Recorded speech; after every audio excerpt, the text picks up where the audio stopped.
Let's step back 2 billion years back into Earth's evolution. A time full of life, but also mass extinction. An invisible killer was on the loose, ready to change the course of history. This was a time on Earth that had direct impact on what the world's like today. The animals that inhabit it, the food that we eat, and the air we breathe. Would you be able to survive in this new environment? And how did almost all life come to an end during this time? Time to go back 2 billion years ago. Welcome to Earth 2 billion years ago. You're landing at a time when Earth is about halfway to its current age. Now, as you make your descent towards this prehistoric Earth, you'll see blobs of land and maybe some chunks of ice separated by water. These land masses look nothing like our continents today, but that's gonna change soon. As your time machine touches down, it's a bleak and rocky landscape. There are no plants, no trees, no vegetation at all. No signs of any animals either. This was a time before complex multicellular life. The only living things on Earth were microorganisms. Yeah, it might sound a little dull, but at least there are no predators you need to worry about. I hope. Before you step out on the ground, you'd better put on your suit that's fitted with oxygen tanks, because while there is oxygen in the air, there isn't enough for you to breathe comfortably. It's less than 10% of today's oxygen levels. When Earth was first formed, there was only carbon dioxide, methane, and water vapor in the air.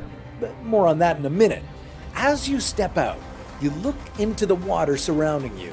It's completely still, and there are no fish swimming in it, but it's filled with a ton of green, slimy stuff. What you're looking at is a whole lot of cyanobacteria, one of the most important bacteria ever to live on Earth. Cyanobacteria are responsible for the air we breathe, but they were also responsible for the most massive extinction event of all time. Flashback about 500 million years. To see how this extinction event happened, we need to skip back in time even further. Another 500 million years. Speaking of things that have existed for billions of years, let's talk about bacteria. Just like today, it was causing some big issues back then, too. Let's travel back to Earth about 2.5 billion years ago to see what I mean. Like the calm before the mass extinction event, everything looks great on Earth. Our young sun is a bit dimmer, even a little bit cooler, but temperatures on Earth are balmy, around 21 degrees Celsius. There's plenty of liquid water, but no ice. The carbon dioxide and methane in the atmosphere are driving a greenhouse effect. The only life that's around is in the water, and again, I'm not talking about fish. It's all single-celled organisms like bacteria, which were living in very different circumstances, like the zero oxygen environment you're standing in right now. But this water isn't only filled with boring bacteria, it's now filled with cyanobacteria. This bacteria evolved with a special trait, the ability to use water as a fuel to photosynthesize. And with this trait, it was able to produce oxygen. The cyanobacteria began to change the chemistry of Earth's atmosphere.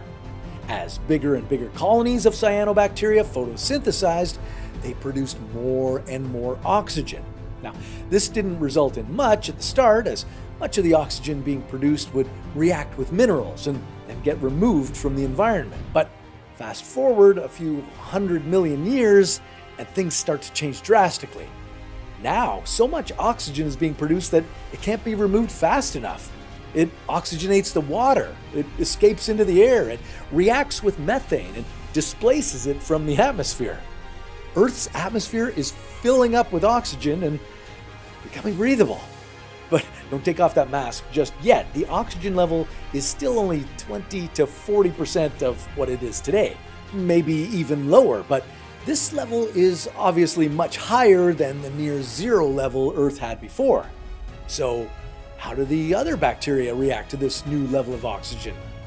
Well, you can't see it happening because they're microscopic, but they're dying off in huge numbers. This is the Great Oxidation Event, also known as the biggest extinction event in Earth's history. The oxygen being created turned out to be pure poison for other bacteria, killing off 99% of all life on Earth. And this isn't the only catastrophic event happening. This massive amount of oxygen in the atmosphere is about to have a big impact on something else. The cyanobacteria is creating oxygen, but it's also wiping out two greenhouse gases, carbon dioxide and methane. These two gases played a key role in the evolution of Earth up until now. They help trap the sun's energy, keeping the planet warm. With both of these elements being removed and oxygen taking their place, it's starting to get very, very cold. Over hundreds of millions of years, you'd see massive changes in the landscape. The oceans are freezing. Sheets of ice are covering Earth. Brown and rocky land is now turning snow white. One of the earliest ice ages has begun. This is the start of the Huronian glaciation. It'll last about 200 million years. Throughout this time, you'll see Earth go through 3 glaciations.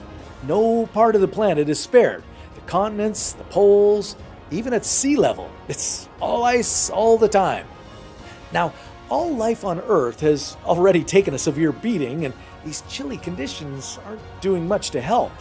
Neither the oxygen nor the deep freeze are doing any good for the survival of our older microbes. But somehow, a small sliver of life, just around 1% of the living, persists over these 200 million years.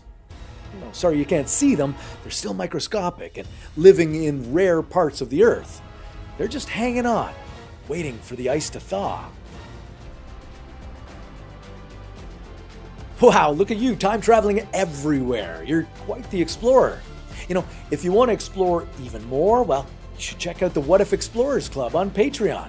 There you'll find ad-free videos, get a chance to contribute story ideas like this one, and more. But our Explorers Club is in the present day, and right now, you're 2 billion years in the past, at a pretty significant turning point in history. A whole slew of exciting things are about to happen that will transform the face of Earth, both physically and biologically. Volcanoes are erupting, the ice is melting, a new continent is forming, and life is making a comeback. 3 different natural and geological processes started, beginning a transformation and ending the ice-covered Earth. Let's go through them. The sun is a little bit warmer now than when we flashed back the extra 500 million years, but maybe you noticed the sun is also looking a little bit brighter. Well, this is because the sun's luminosity increases at the rate of about 1 degree Celsius every 100 million years. So now the sun is 5 degrees warmer. But this warmer sun by itself is not what melted the ice sheets. A second natural phenomenon is now playing a role. It's typically known for causing mass destruction and extinctions, but at this point in history, it's shaping the continents and saving the Earth. I'm talking about volcanoes. Although Earth was just covered with significant amounts of ice, under the crust, it remains hot and molten. Plate tectonics are starting to change things deep below the surface. A giant surge of volcanic activity is happening. Powerful whirlpool currents of lava deep in the mantle can no longer be suppressed. Magma is swelling up under the Earth and breaking through in a series of volcanic eruptions. These explosive conditions will continue for another 300 million years. The small separate land masses that you saw as your time machine descended are being pulled together by this volcanic activity to form the first supercontinent, Nuna. Fast forward to today and you'd be standing in Colombia. The volcanoes are also causing a remarkable transformation of Earth's atmosphere. This will affect the climate, making it much warmer. Now, this change might seem catastrophic at first, but it's going to give life on Earth another chance. That's because these volcanic eruptions are spewing water vapor and carbon dioxide into the air, and there's no microbial life to remove the carbon dioxide yet, so more and more of it is accumulating, trapping heat and making Earth hotter. With this new heat, the ice sheets are melting away. This volcanic action is still affecting us today. The lava spewing from the volcanoes eventually helped turn carbon into diamonds. In fact, most natural diamonds today can be traced back to this era. So take a moment to think about this cataclysmic event 2 billion years ago on your wedding day. But this isn't all that's happening. Over in Africa, another massive event is occurring. Nature's first nuclear reactor. Now, you're probably wondering how you could possibly get a nuclear reactor going on Earth. After all, don't you need a concentration of radioactive material? Well, yes you do. And this is what that pocket of Earth had. During its formation, Earth had accumulated bits of uranium from interstellar dust. This uranium was created by supernovas as stars died and exploded. Over hundreds of millions of years, microbial activity concentrated this uranium, and tectonic activity had it buried deep inside of Earth. 2 billion years ago, the right set of circumstances came together. A nuclear fission reaction began in the concentrated uranium. Uranium is naturally radioactive, so it decays over time. It splits to release neutrons. Like one domino hitting another, these neutrons in turn hit other uranium atoms which split, and this causes a chain reaction, creating this natural nuclear reactor.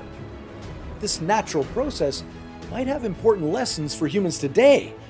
Burning fossil fuels is making climate change worse, and the pressure is on to explore other sources of energy, like nuclear fission.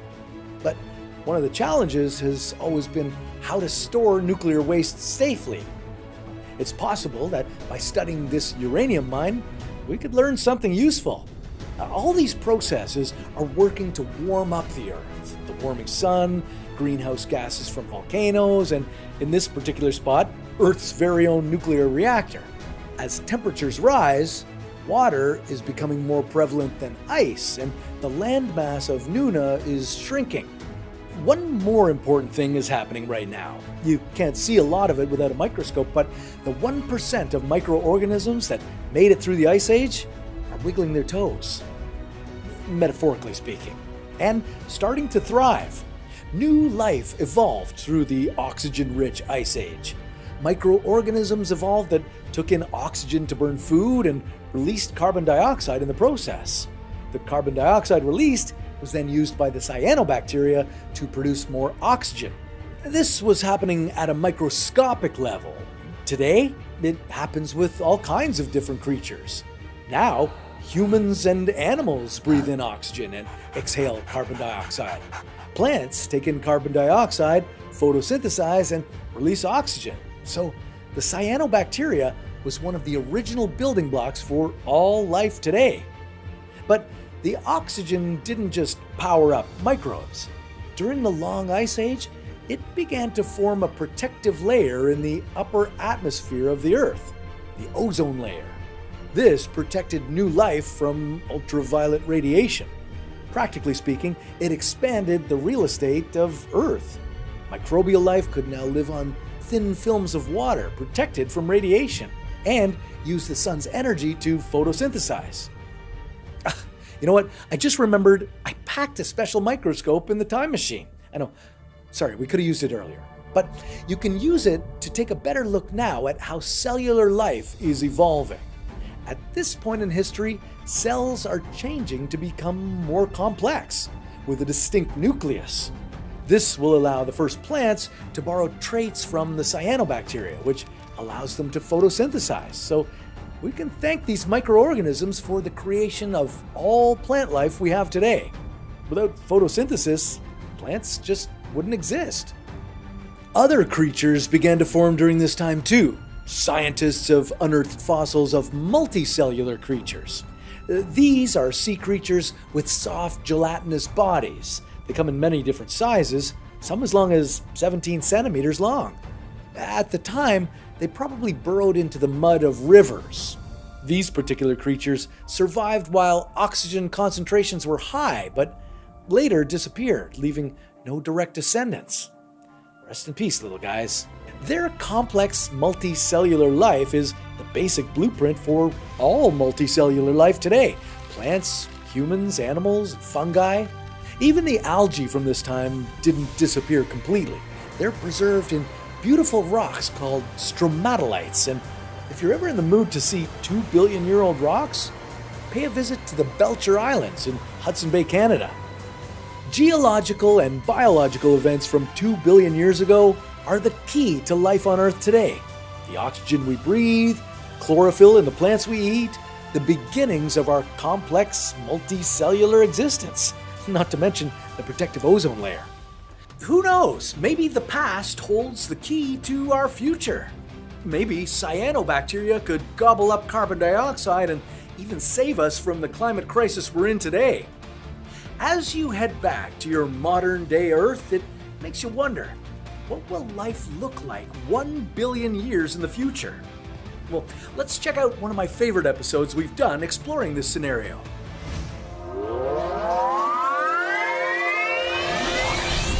If you traveled 10,000 years into the future, what would planet Earth look like? Would most of its surface be covered in volcanoes? Or would it be frozen in ice? What if you traveled even further, to 1 million years in the future? Would all of the oceans have evaporated? Or would it have become one giant water world? Okay, now what about 1 billion years? Would there be any humans left? Or would they have settled in other parts of the galaxy? This is What If, and here's what would happen if you traveled 1 billion years into the future. Let's face it, the chances of any humans being around to greet you when you arrive 1 billion years into the future are pretty low. Several key existential threats face the human race, and if we want to be around in 1 billion years, we'll need to endure them all. We've seen how much we've struggled to come together just to survive a global pandemic. So how do we have any chance of enduring the threats of climate change, overpopulation, global nuclear war, killer asteroids and comets, natural ice ages, and the sun getting a whole lot hotter? Well, let's take a look into the future and find out. Just under 10,000 years from now, we're going to run into a big problem called the Deca-millennium bug. In the year 10,000 AD, software encoding the AD calendar year won't encode dates with more than 4 decimals. Remember Y2K? Yeah, it's just like that, except hopefully we won't panic as much this time around. On the bright side, in 10,000 years, genetic differences and traits between humans will no longer be regional. Traits like skin and hair color will be evenly distributed around the world. Maybe that will help us all get along, finally. 20,000 years into the future, none of the current languages will be recognizable. Future languages will only contain 1% of the core vocabulary words of their present-day counterparts. 50,000 years from now will mark a new glacial period for the Earth, which will start a new ice age. Niagara Falls will have eroded into Lake Erie completely. And, interestingly, a full day on Earth will also increase by 1 second at this point in time. So much more time for activities.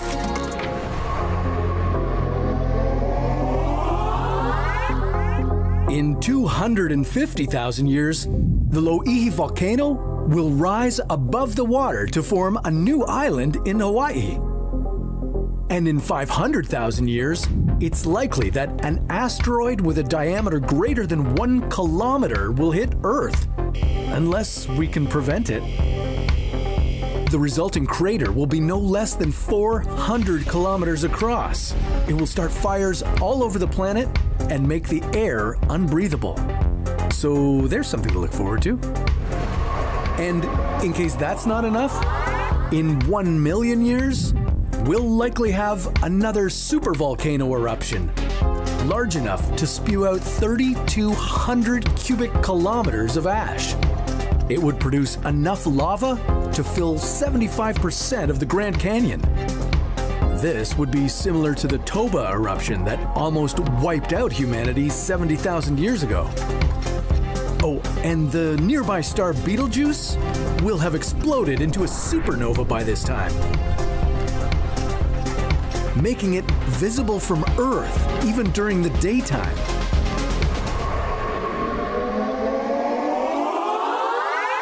In 2 million AD, humanity will have settlements throughout the solar system. This also means that if populations on different planets have remained separate, humans may have evolved into other species adapted to their specific world. In 10 million years, a huge part of Eastern Africa will break off, forming a new ocean basin. In 50 million years, Africa will collide with Eurasia, closing off the Mediterranean Sea, and a new mountain range will form between the two land masses. This mountain range may include a mountain taller than Mount Everest. Out in space, Mars will collide with its moon, resulting in it developing a ring system like Saturn's. In 60 million years, the Canadian and American Rockies will have eroded entirely. In 80 million years, all Hawaiian Islands will be below the water. In 100 million years, an asteroid similar to the one that killed the dinosaurs 66 million years ago will likely hit Earth, one that is 10 kilometers wide. In 250 million years, all of Earth's continents will be fused together like Pangea, except this time it will be called Pangea Ultima. But don't get too attached to it, because in 400 to 500 million years, Pangea Ultima will separate again.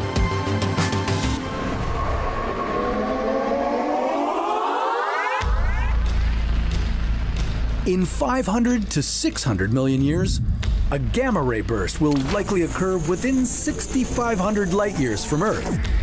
If it strikes Earth, it could damage the ozone layer and trigger a mass extinction. 600 million years from now, the moon will be so far from Earth that total solar eclipses will no longer be possible. And the sun's increasing luminosity will have raised temperatures on Earth so much that it could halt plate tectonics movement. In 800 million years, carbon dioxide levels will drop dramatically and photosynthesis will no longer be possible. Free oxygen and ozone will disappear from the atmosphere, and complex life on Earth will die. And finally, in 1 billion years, the sun's luminosity will have increased by 10%, and the average temperature on Earth will be 47 degrees Celsius. Our atmosphere will feel like a damp greenhouse, and our oceans will evaporate, leaving just pockets of water at each of the poles.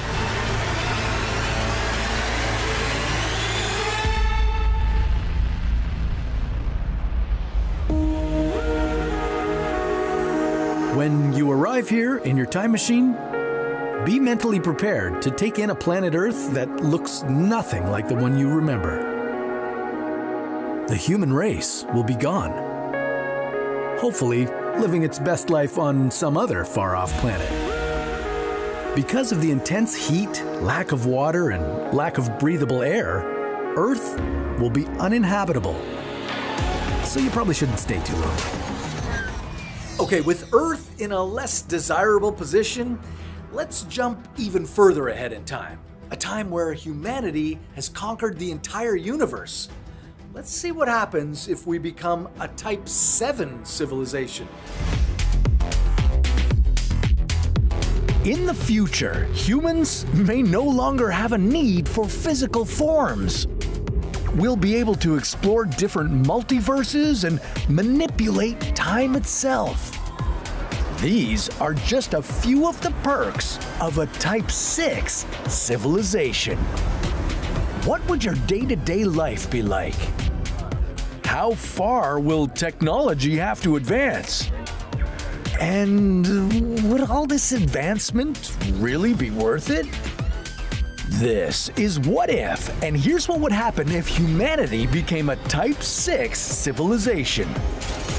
Okay, let's kickstart our climb up the ladder of civilization, otherwise known as the Kardashev scale. Named after the astrophysicist Nikolai Kardashev, this scale measures the advancement of a society based on its ability to harness different amounts of energy. Currently, today, we're a measly Type 0 civilization. And if we were to make the first leap on the scale up to a Type 1, we'd need to harness all the energy resources available to us on Earth. Going up to a Type 2, we'd extend our metaphorical extension cord all the way out to the sun. And that would mean much more than just collecting the solar power that reaches Earth. We'd be harnessing all the energy of the sun and the solar system. Now, at the third stage, Type 3, humanity would now have the ability to control all the energy available to us from the billions of stars and black holes in our galaxy. This might seem crazy enough, but we're just getting started. Once we become Type 4 and Type 5 civilizations, humanity would be able to control all the power available to us throughout the entire universe and beyond. And what comes next seems even more impossible to comprehend. Looking at what would happen if we became a Type 6 civilization requires you to fundamentally transform what you think you understand about the nature of reality. At this point, we wouldn't just be manipulating energy and matter, but also the fabric of space and time. And we wouldn't just be controlling multiple universes. We would be able to create or destroy entire universes at will. You would have godlike powers at your fingertips. Time would no longer be something we'd think of as flowing in only one direction. Instead of looking at it like a river, it would now be a sea that we could jump in and explore freely. You could travel back in time to witness the birth of stars, the formation of the galaxies, and the very creation of the universe. And it would be as fast and simple as blinking your eyes. And if you could control time and create your own universes, then of course you could determine exactly what happens in them as well. So in your universal sandbox, there could be one world where you are the supreme leader, another with all kinds of animals that have never existed, and maybe one where money really does grow on trees. Not that money would mean anything to you. With this enormous and purely theoretical amount of power, what would it even mean to be human anymore? Well, first of all, you'd look pretty different. You wouldn't have much use for your body anymore, but with the technology of a Type 6 civilization, you could equip your body with all the most incredibly advanced artificial intelligence tools imaginable. But that's just the beginning. You might exist as pure energy and consciousness, without flesh and bone. You could take on whatever form you desire. You and every other human would truly be gods. However, being this advanced would bring up a handful of ethical dilemmas. For one, if you were omnipotent, you'd have to develop new social skills with all the other omnipotent beings of the universe. Keeping secrets would be pretty much impossible. And no doubt, as you navigated through multiple universes, you'd come across at least a couple of civilizations that would be much less advanced than ours. There would need to be some sort of protocol on how to engage with them in a humane way. Especially if you could create and destroy universes at will. This would be a great power that truly requires great responsibility. you'd be able to design new life forms from scratch and guide them through their evolution, just as our species once experienced. If you were to wipe those same species out in an instant, well, it would raise enormous moral questions. And there's probably one other burning question on your mind. If you were so powerful, what would be the purpose of your life? Well, that's one thing we'll just have to wait to find out when we reach this height on the civilization scale. Millions of years ago, Earth looked very different. All the continents were fused into one, teeming with life, both beautiful and terrifying. When you think of prehistoric times, you might picture a T-Rex rampaging through the jungle with its razor-sharp teeth. But even before the dinosaurs, there were other giant creatures ruling the Earth. Yeah, welcome to the Permian period. This epoch started 300 million years ago.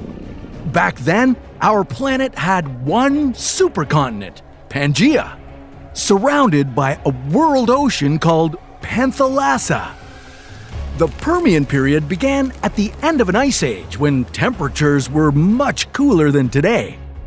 Then, during early Permian days, Earth warmed to a lush environment with a diversity of plants and a rapid evolution of insect and animal life. Only, as you probably know, everything is ever-changing on our blue marble. Over the next 50 million years, Earth kept growing hotter and drier. Eventually, the most deadly event in the history of our planet wiped out nearly everything that ever lived here.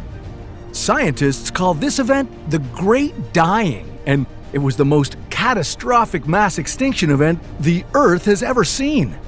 And the Earth has seen 5 of them. But before we get to all this doom and gloom, let me take you on an epic journey back in time.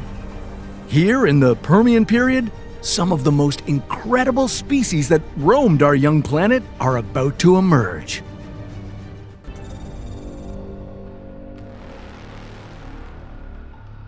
If you could time travel nearly 300 million years into the past, you'd land smack dab in the middle of the supercontinent Pangaea. Earth's smaller continents would have just finished colliding with each other to form this enormous landmass, taking up 1/3 of the planet's surface. There was likely less oxygen in the air than there is now, but you still might be able to breathe.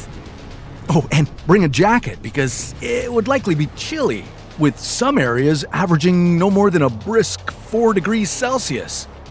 But don't worry, things will soon start heating up.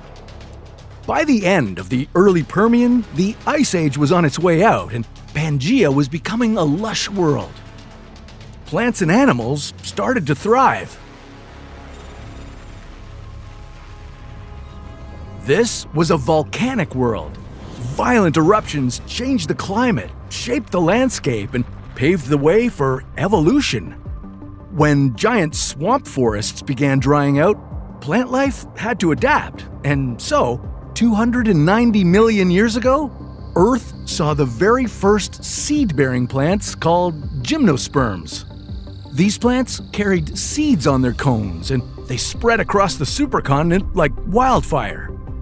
The ancient evergreen forest of the early Permian was hiding something familiar. Just like today, you could find cicadas and beetles piercing and sucking on the plants, and the cutest of them all? Cockroaches. Only, these weren't the cockroaches you know today. These prehistoric vermin were gigantic, the size of birds. But despite their size, cockroaches never ruled prehistoric land, and that's good news, am I right? No, something much more fascinating was roaming Pangaea. The now extinct ancestor of primitive mammals, Dimetrodon. This animal was as fascinating as it was terrifying. Encountering a Dimetrodon would be quite a sight to behold. This ancient lizard grew to 5 meters long and weighed 225 kilograms. It had a large sail running down its spine, Scientists think this sail helped the reptile regulate its body temperature, soaking up warmth during the daytime and dissipating excess heat during the cooler nights.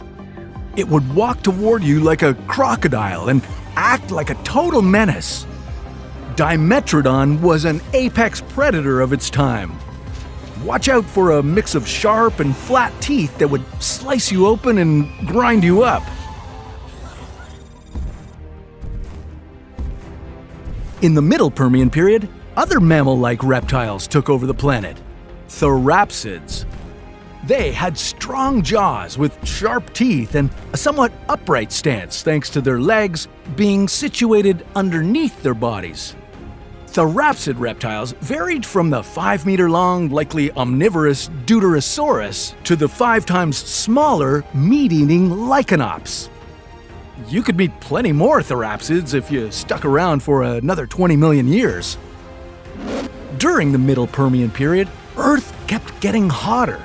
The average global temperature on Pangaea grew to about 25 degrees Celsius, and volcanoes were spitting greenhouse gases out into the atmosphere. Due to the changing climate, sea levels were shifting, but marine life found ways to thrive. If you were to take a dip in the prehistoric superocean, you'd be swimming alongside ancient sharks and bony primitive fish.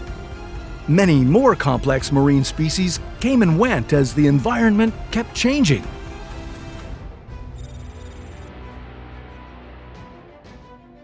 In the late Permian period, you could have a friendly encounter with another reptile, Lystrosaurus. These looked like a cross between a lizard and a pig, but unlike all the scary prehistoric monsters out there, Lystrosaurus was a herbivore.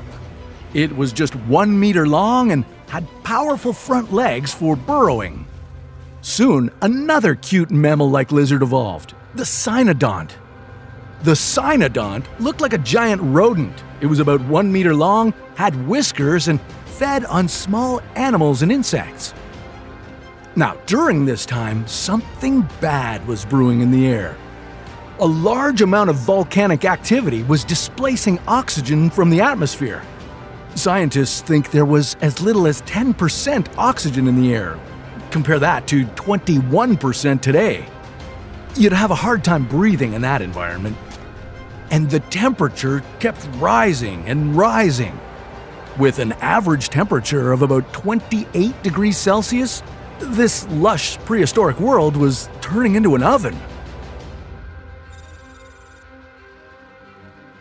All good things must come to an end, and sadly, this period came to a particularly brutal one. About 252 million years ago, about 90% of all plant and animal life was wiped out. This tragic moment is called the Great Dying, and it was Earth's most devastating mass extinction event. Scientists still debate what caused this catastrophic extinction. Most theories suggest it was the result of explosive volcanic activity. As huge volcanic eruptions swept the continent, massive amounts of ash were unleashed into the atmosphere. So much ash that it blocked out most, if not all, of the incoming sunlight. And with no sunlight, global temperatures dropped suddenly. Plants couldn't perform their photosynthetic processes and died off. And without plants, the very basis of their food chain, animals soon followed. Things got worse before they got better. Because of all the carbon dioxide emitted during the volcanic eruptions, global temperatures rose again. And not just to where they were, but higher, much higher. And this caused the superocean to lose most of its oxygen. And unable to breathe, a majority of the Permian sea animals perished. Eventually, over 95% of marine species and more than 70% of land animals became extinct. You've traveled over 500 million years into the past to experience some of the most dangerous seas and alien organisms ever to exist on Earth. Welcome to the Cambrian period. What would Earth look like compared to how it does now? What could you eat to survive? And what kind of creatures would you need to watch out for? This is What If, and here's what would happen if you lived in the Cambrian period. Traveling 500 million years into the past? Well, the first thing you should probably do is get your bearings. Unfortunately for you, the Earth you knew so well is gone. Or rather, it's yet to come into existence. You'd find yourself on a planet with shallow seas covering most of its surface. And in the southern hemisphere, where you're standing right now, the supercontinent Rodinia is just starting to break apart. There's Gondwana, the landmass that will go on to include South America, Africa, and Australia.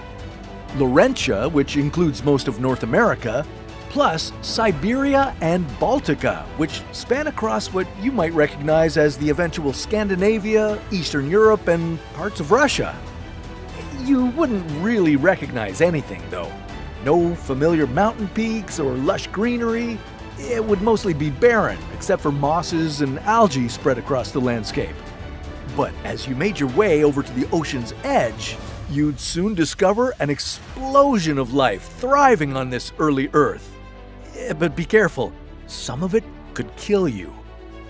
Just below the ocean's surface, you'd be treated to a glimpse of a time when life on Earth was diversifying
on you from the sun. I hope you brought some sunscreen because you won't find any here for a long time.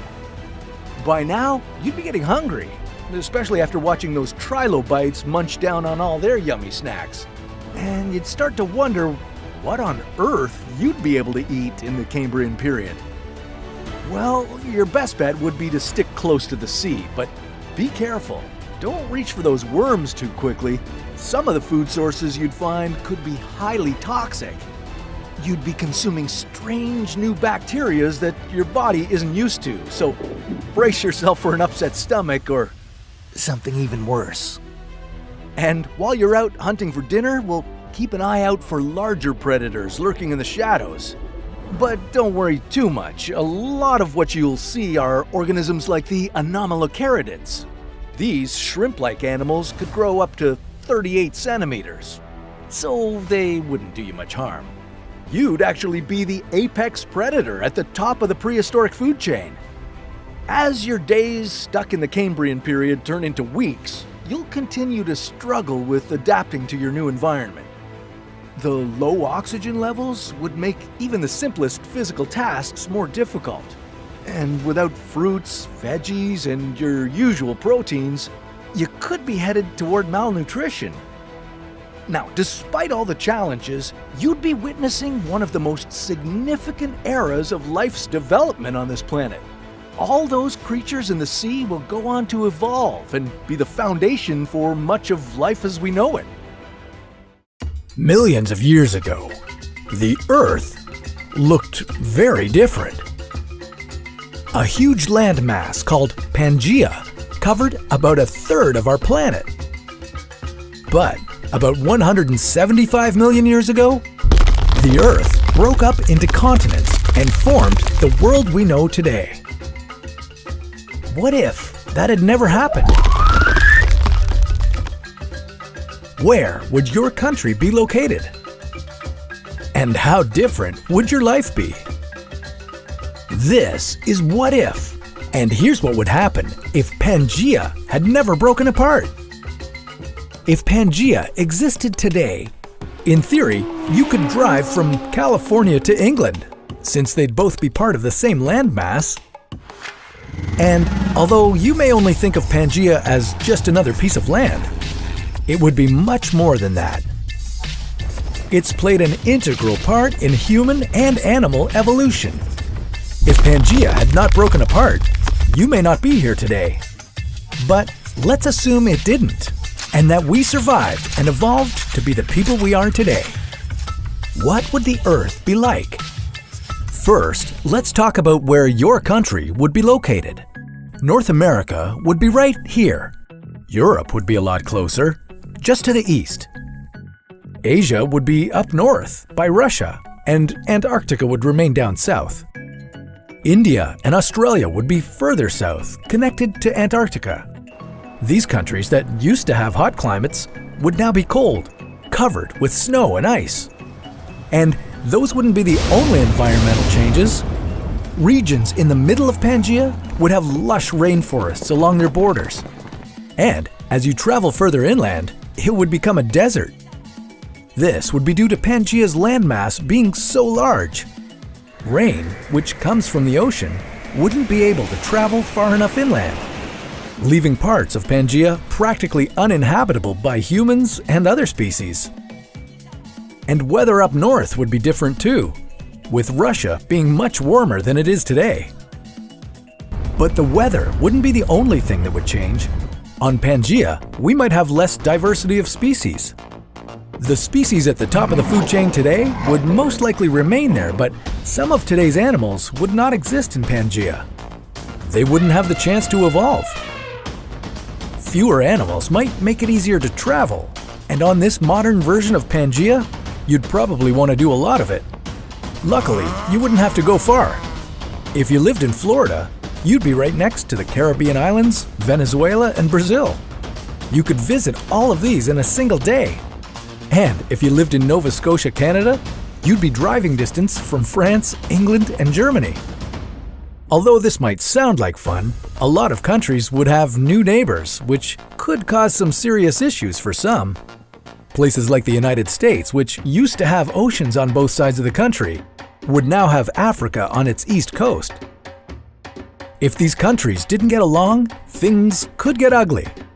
How much easier would it be to start a war in another country if they were just a short drive away? Transporting weapons, people, and supplies would all be faster and cheaper if certain countries were right next to each other. Or none of this would happen and the entire world would be more unified than ever. With all of us sharing the same landmass, maybe we'd learn to treat each other just a bit better than what we do now. Human beings have existed for 300,000 years and have managed to live in many unstable environments. We've survived ice ages, devastating pandemics, and world wars. But how would we fare even further back in time? What about 400 million years ago when deadly marine life dominated our oceans and creatures on land were practically non-existent? Let's imagine your what-if time machine happened to break down right at this moment, trapping you in the Devonian period. What would life be like? Where would you live? And how long could you last? This is What If, and here's what would happen if you lived in the Devonian period. Stroke of luck, our time machine stops you on land. At this point in time, 85% of the Earth was comprised of ocean. Only two supercontinents existed 600 million years ago, Gondwana and Laurussia. Gondwana had a massive mountain range, similar to the Himalayas, which slowly eroded, washing sediments into the ocean.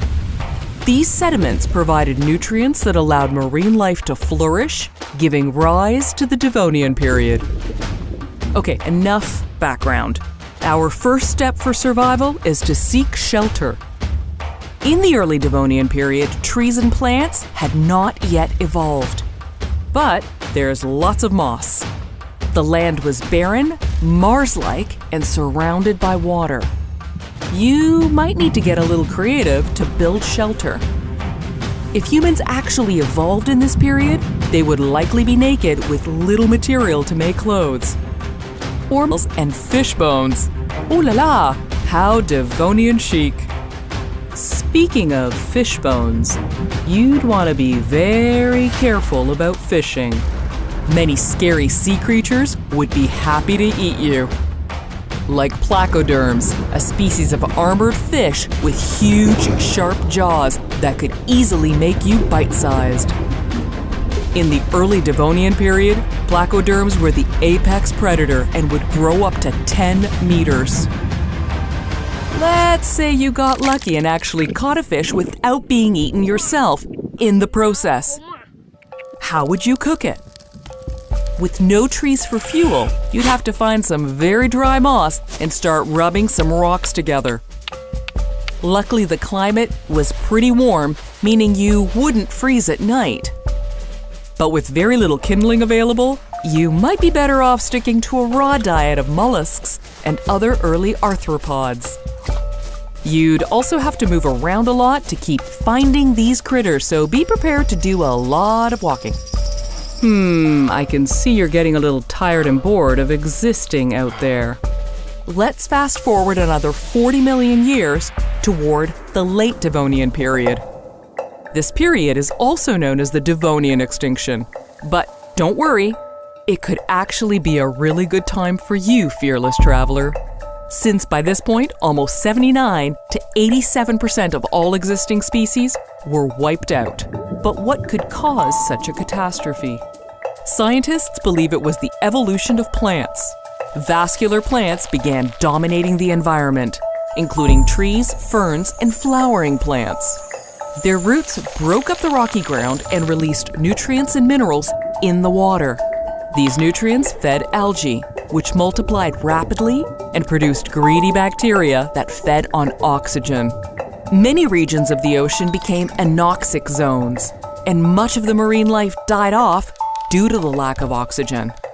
And with more air in the atmosphere, some sea creatures slowly adapted and made their way to shore.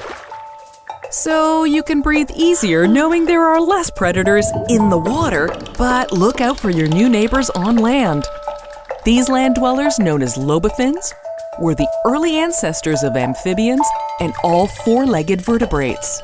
In fact, the Devonian period got its name from the fossils of lobophinns found in Devon, England. In 2004, a lobophin fossil was found in the Canadian Arctic, known as the Tiktaalik, which is considered to be the species between fish and land-dwelling tetrapod. It had a crocodile-like head, bony fins, sharp teeth, and a flat body almost 3 meters long. Its fins had partial wrists, allowing it to crawl on land. So if I were you, I would quickly hide if I saw a Tiktaalik coming my way.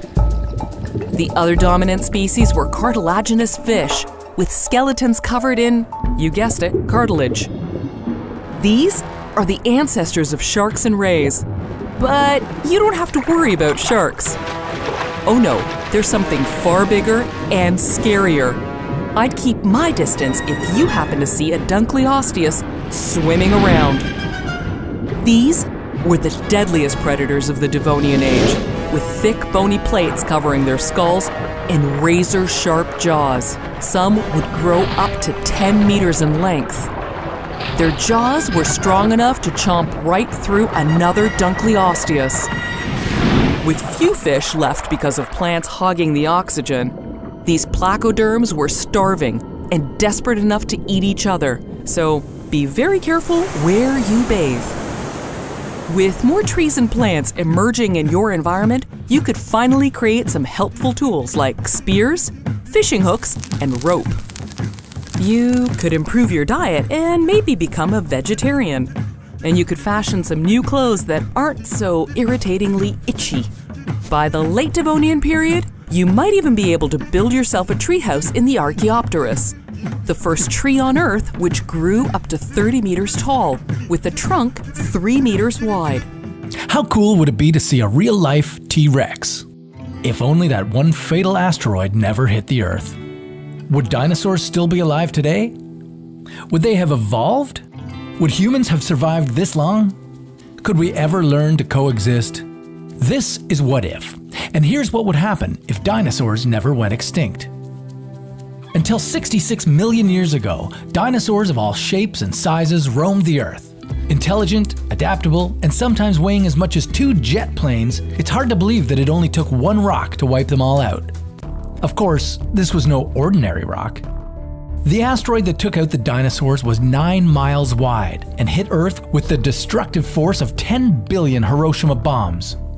The radioactive shockwave obliterated everything for hundreds of miles in every direction, and 75% of all species on Earth went extinct. If that asteroid had hit just a little earlier, a little later, or even a few miles off course, we would be living in a very different world today. The rock that killed the dinosaurs struck the shallow waters of Mexico's Yucatan Peninsula. Had it landed a little farther off the coast, in a deeper part of the ocean, the water might have absorbed some of the blast, along with its devastating effects on the atmosphere. But even if the asteroid missed the Earth, dinosaurs would have to survive several significant global events in order to make it to the present day. 55 million years ago, temperatures rose. The climate was 8 degrees hotter than it is today. Rainforests sprouted, and vegetation flourished. Herbivores would have adapted and thrived, but they'd have started to look a little different. The plants of this period were less nutritious and easier to digest, meaning dinosaurs would likely shrink in size, since their new diet wouldn't have as much energy. Roughly 20 million years after that, South America and Antarctica split, creating a cooler and drier world climate. During this period, long-legged, fast-moving dinosaurs would have evolved to travel the huge grasslands stretching out across the globe. Compared to mammals of this period, dinosaurs held significant advantages, such as having more teeth and better eyesight. Considering the dinosaurs were already so advanced, scientists wonder whether mammals would have evolved at all if dinosaurs hadn't gone extinct. It's likely that the big animals we know today would have been prey to dinosaurs. But remember, humans evolved alongside woolly mammoths and saber-toothed cats. While those species didn't survive the ice ages of 2.6 million years ago, given the evolutionary traits of some dinosaurs, there's a chance they might have persisted. But what about us? Could we handle freezing temperatures and huge, terrifyingly vicious predators? They say running keeps the body warm, but that might also make you taste better. In an alternate universe, if we did survive alongside these prehistoric beasts, it's possible we could see a real live T-Rex on a protected reserve, not unlike Jurassic Park. Human population growth and excessive hunting would have driven larger dinosaurs to near extinction. Today, they would most certainly be an endangered species, but those that shrank and adapted over millions of years could coexist peacefully among us. In fact, some actually do. Where do you think pigeons came from? It's hard to believe that birds were once the size of biplanes, but then again, it's hard to believe that with a slight twist of fate, we might have walked with dinosaurs. Or we might have become dinosaur chow and not have evolved at all. What was life like in the Cenozoic era? Welcome to one of the most formative and terrifying time periods ever, the Cenozoic era. You'll find giant creatures like woolly mammoths and megalodons roaming the seas, along with some other creatures you might be a little bit more familiar with, but more on that later. Let's strap in and travel back in time to the Cenozoic era. How would you survive during this period? Why was Earth so dangerous? And how is this era similar to modern day? This is What If, and here's what would happen if you traveled to the Cenozoic era. Okay, you're now 66 million years in the past. You just missed the age of dinosaurs by a couple of million years. They were wiped out by a giant asteroid and are now extinct. But that doesn't mean that other life hasn't found a way. The death of the dinos made way for new creatures to emerge. Mammals. Yeah, the early Cenozoic period saw the rise of primitive mammals that would begin to diversify into different evolutionary niches. Let's explore and check them out. One of the most famous mammals during this time was the megafauna. These were giant creatures that roamed the earth. A lot of these probably look familiar. Go to the colder regions of the earth and you'll find packs of woolly mammoths roaming about. These guys were nearly 3.5 meters tall and weighed up to 8 tons. Okay, go over to what's now known as Australia and you'll see the Diprotodon. This is the biggest marsupial that ever lived and looks like a giant wombat. And it wasn't just the mammals that were giant. Watch out in the water because you'll be met with one of the most terrifying creatures ever, the megalodon. This giant shark dominated the oceans with teeth as big as 18 centimeters and a body as long as 20 meters. I could go on, but we have so much more to explore. Let's check out a couple of other creatures and then I'm going to show you something really cool. The Cenozoic era also had the Glyptodon, which was like a giant armadillo, the Megatherium, a giant sloth and one of the largest of the mammals, and the Elasmotherium, also known as the Siberian unicorn. It was basically a woolly version of a rhinoceros. And there were a bunch more creatures. But why were they all so big? Well, researchers have several different theories as to why these creatures became so massive. One of the leading ones is that with the dinosaurs gone, these mammals could thrive in open habitats, helping them grow larger and larger as generations progressed. But there's another incredibly important mammal I haven't mentioned yet, and although it's not a giant, it is one of the most important. And that's you. Well, sort of. Humans' early ancestors were primates. With the death of the dinosaurs, the rise of primates became possible, allowing them to evolve. Early primates were small and weak creatures when the Cenozoic era started, but they had two key features to help them become dominant: grasping fingers and forward-facing eyes. Over millions of years, they survived and later thrived on Earth. This led to primates diversifying and the emergence of different species, which then gave us two main groups: the primates, who would later evolve into monkeys and apes, and the hominids, who would later evolve into humans. But this wouldn't happen for millions of years. As the Cenozoic era progressed, hominids learned how to use tools, control fire, and develop the beginnings of early language. As more and more hominids appeared, they spread globally and could be found in Asia, Europe, Africa, and North America. Some of these species died out, specifically the Neanderthal. They evolved outside of Africa and adapted to live life in Eurasia, but as modern humans progressed, they were more technologically advanced, eventually leading to the extinction of the Neanderthal. As more and more species of hominids evolved, more and more died out. The only ones to survive were the Homo sapiens, who stayed in Africa.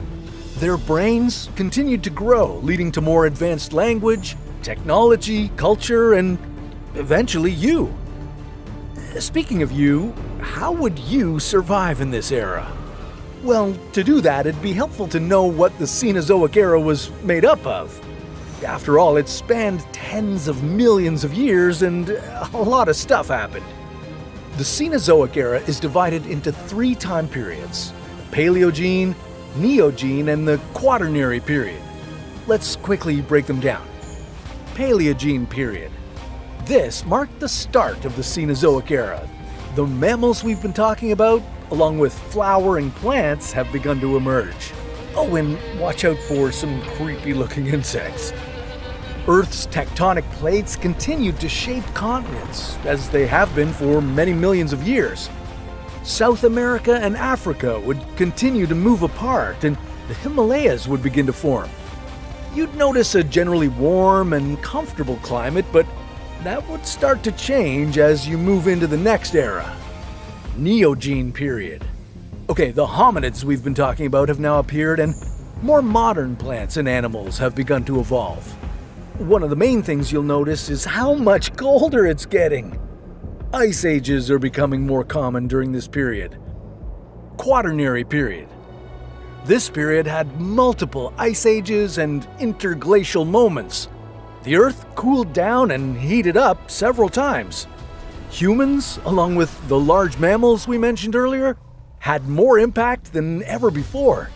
This period is also known as the Anthropocene, which recognizes the significant impact humans had on the Earth's ecosystem and geology. So, how would you survive during these times? Well, it would be much easier than if you were to live in a time period even further away. Hundreds of millions of years ago, Earth had more oxygen, which would make breathing more difficult. But luckily, you don't need to worry about that. You just have to be wary of the giant animals trying to kill you, the unpredictable weather, and the weird kinds of foods that could make you sick. Sounds easy, right? Hopefully, you'll be able to cozy up with some early hominids and join their tribe. They'll have access to shelter, fire, and tools. And if you can't manage to do that, well, find a cave, make a fire, and hope for the best. But wait, you're technically surviving in the Cenozoic era right now. Yeah, that's right. This era hasn't ended yet. We're currently living in the Quaternary period. Eras on Earth are typically marked by major geological shifts or mass extinctions, neither of which we've had to deal with, luckily. Okay, power up the What If Time Machine, because today you're traveling back to witness the most radical changes ever known in Earth's history. You'll watch our planet give birth to strange new animals and see continents taking shape. We're going to the time that defines our existence, the Paleozoic era. But how would your body react to the new climate? What kind of creatures would you eat? And how hot would the planet get? This is What If, and here's what would happen if you live in the Paleozoic era. The Paleozoic era began 530 million years ago, when the Earth woke up from an ice age. The era lasted for 289 million years, but you might not even last 5 minutes in this climate. But hey, if you're as resilient as the life in these waters, you just might stay alive. In these oceans, life has the perfect space to begin. And like all great things, it started small.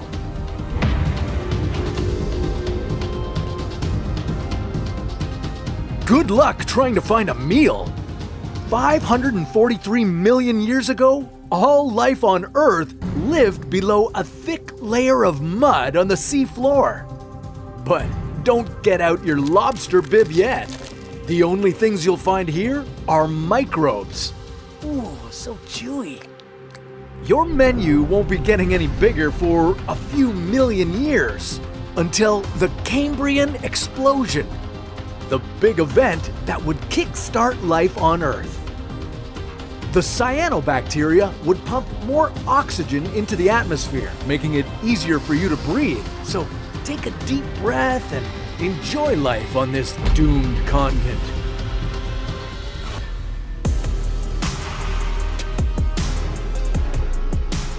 During the Ordovician period, 485 million years ago, you would watch North America and Europe merge to become the supercontinent known as Gondwana. Now, grab your parka, because as this landmass moves over the South Pole, a massive ice age would spread across the globe. Under the water, jawless fish would roam the sea, dominating the ocean. Algae and sponges would begin living on coral reefs, and back on land, the first plants would take root. But 80% of the life in shallow seas would die as sea levels plummet when the new ice age begins.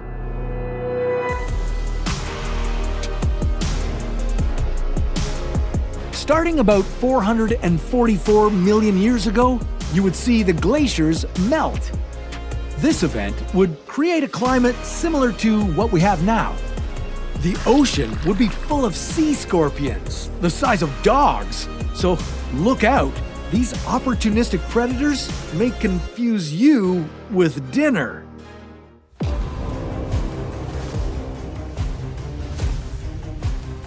In the Devonian period, 3 continents blanketed the planet. 419 million years ago, much of Earth's landmass remained underwater. You would need to live near the shoreline to harvest the resources you need to stay alive. Since trees would be covering the world for the first time, you could build shelter and even start a fire. And with the soil rich in nutrients, you could begin to farm plants. But while you would rule the land as an apex predator, the ocean would belong to the early sharks, and they look hungry.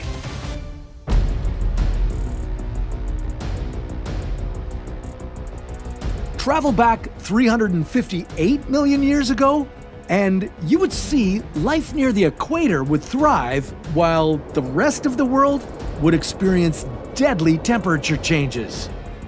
The first reptiles would start appearing. Look out for that ophiuchodon. They can grow almost 3 meters tall. Even dragonflies can have wingspans of 75 centimeters. Well, one of those could feed you for a while.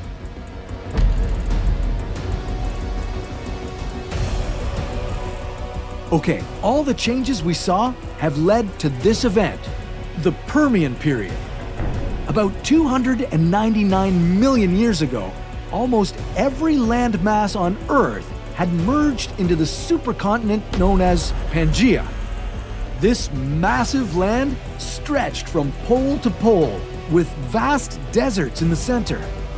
The wild temperature changes would kill amphibians, but don't worry, you wouldn't be alone here.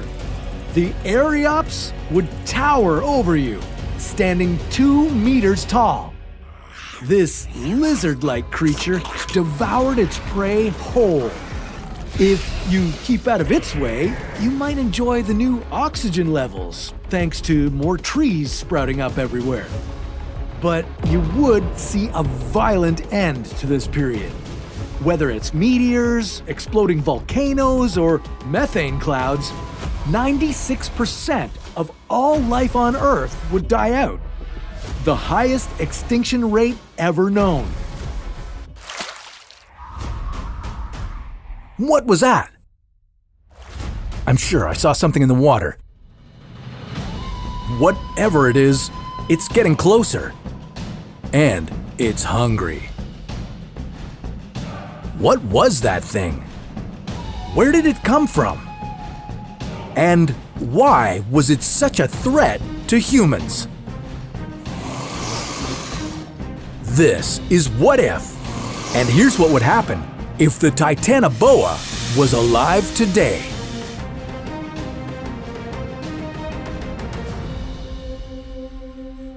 About 60 million years ago, one of the Paleocene's deadliest predators could be found stealthily slithering around the waters of South America.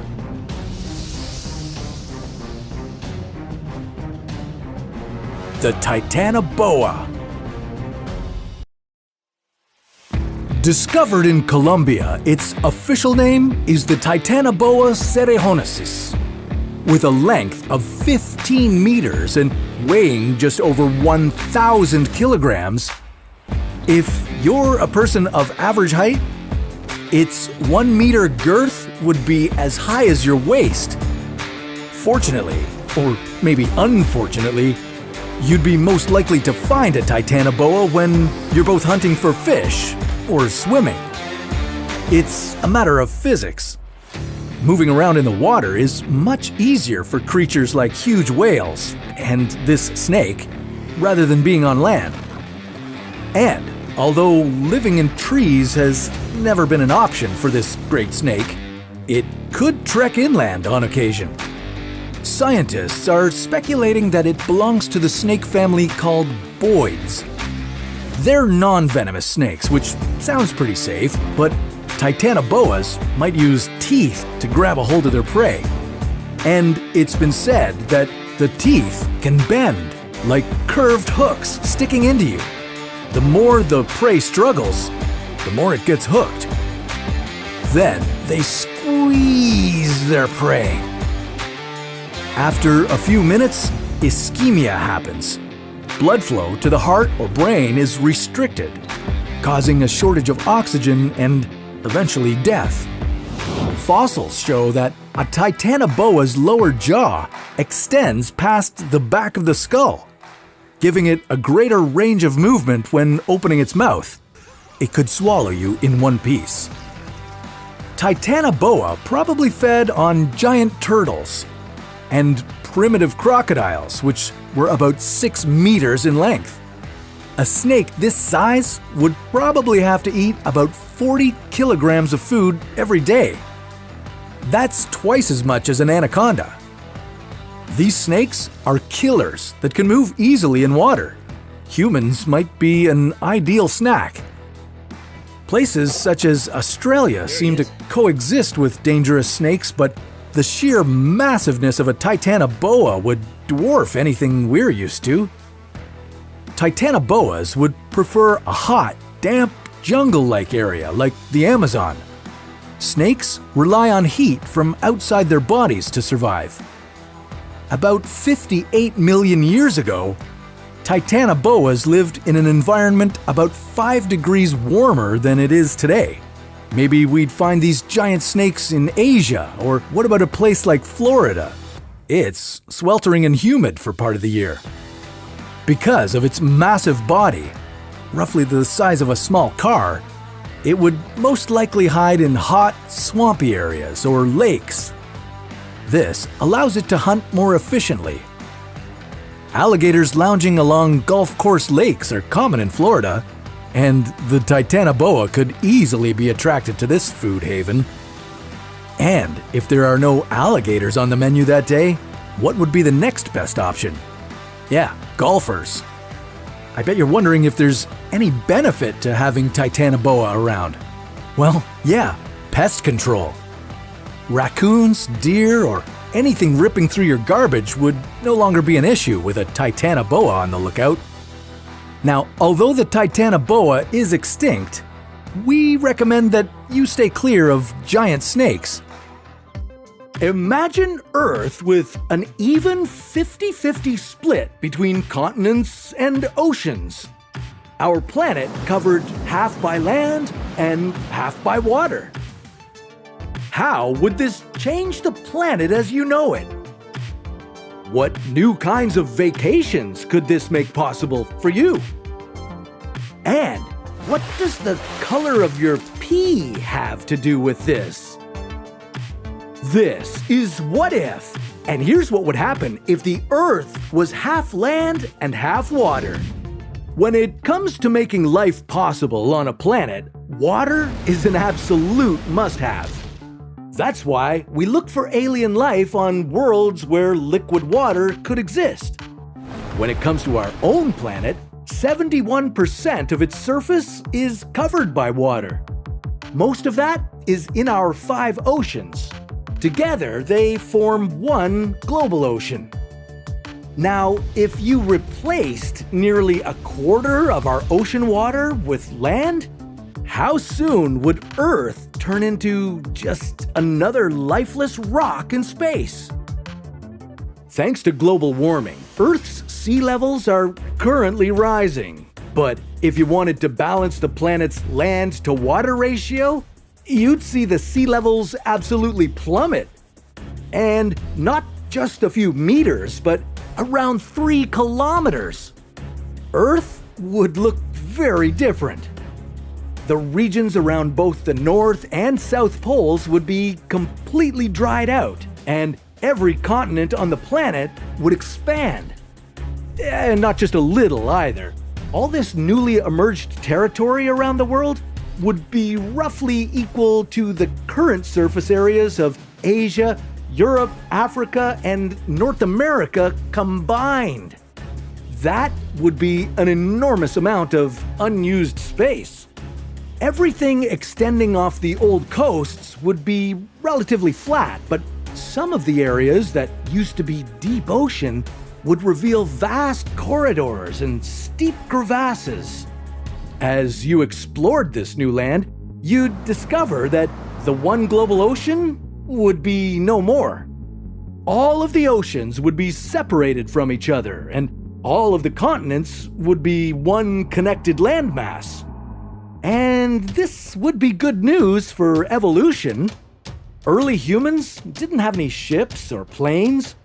We spread across the globe simply by walking. Venturing away from Africa some 70,000 to 100,000 years ago, we found our way to Europe and Asia. Eventually, we were able to cross a land bridge connecting Asia to the Americas, possibly as far back as 20,000 years ago. With the 50-50 split in place, you'd now be able to cover even more ground. Finally, you could take that around-the-world trip you've always dreamed of, all on your own 2 feet. But this shifting balance of water and land wouldn't be all fun and games. With so much less water covering the surface, our ocean currents would be disrupted, and this would seriously destabilize the climate. Currents distribute the heat that's absorbed by the oceans around the globe. Disrupting them would mean even colder temperatures around the North and South poles, while the already hot equatorial regions would get even hotter. Climate change would speed up too, all because oceans wouldn't be able to absorb so much carbon dioxide from the air.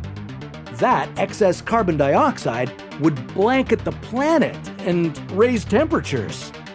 Rain levels would also drop off, and this would create dangerous droughts, as well as new deserts in many inland areas.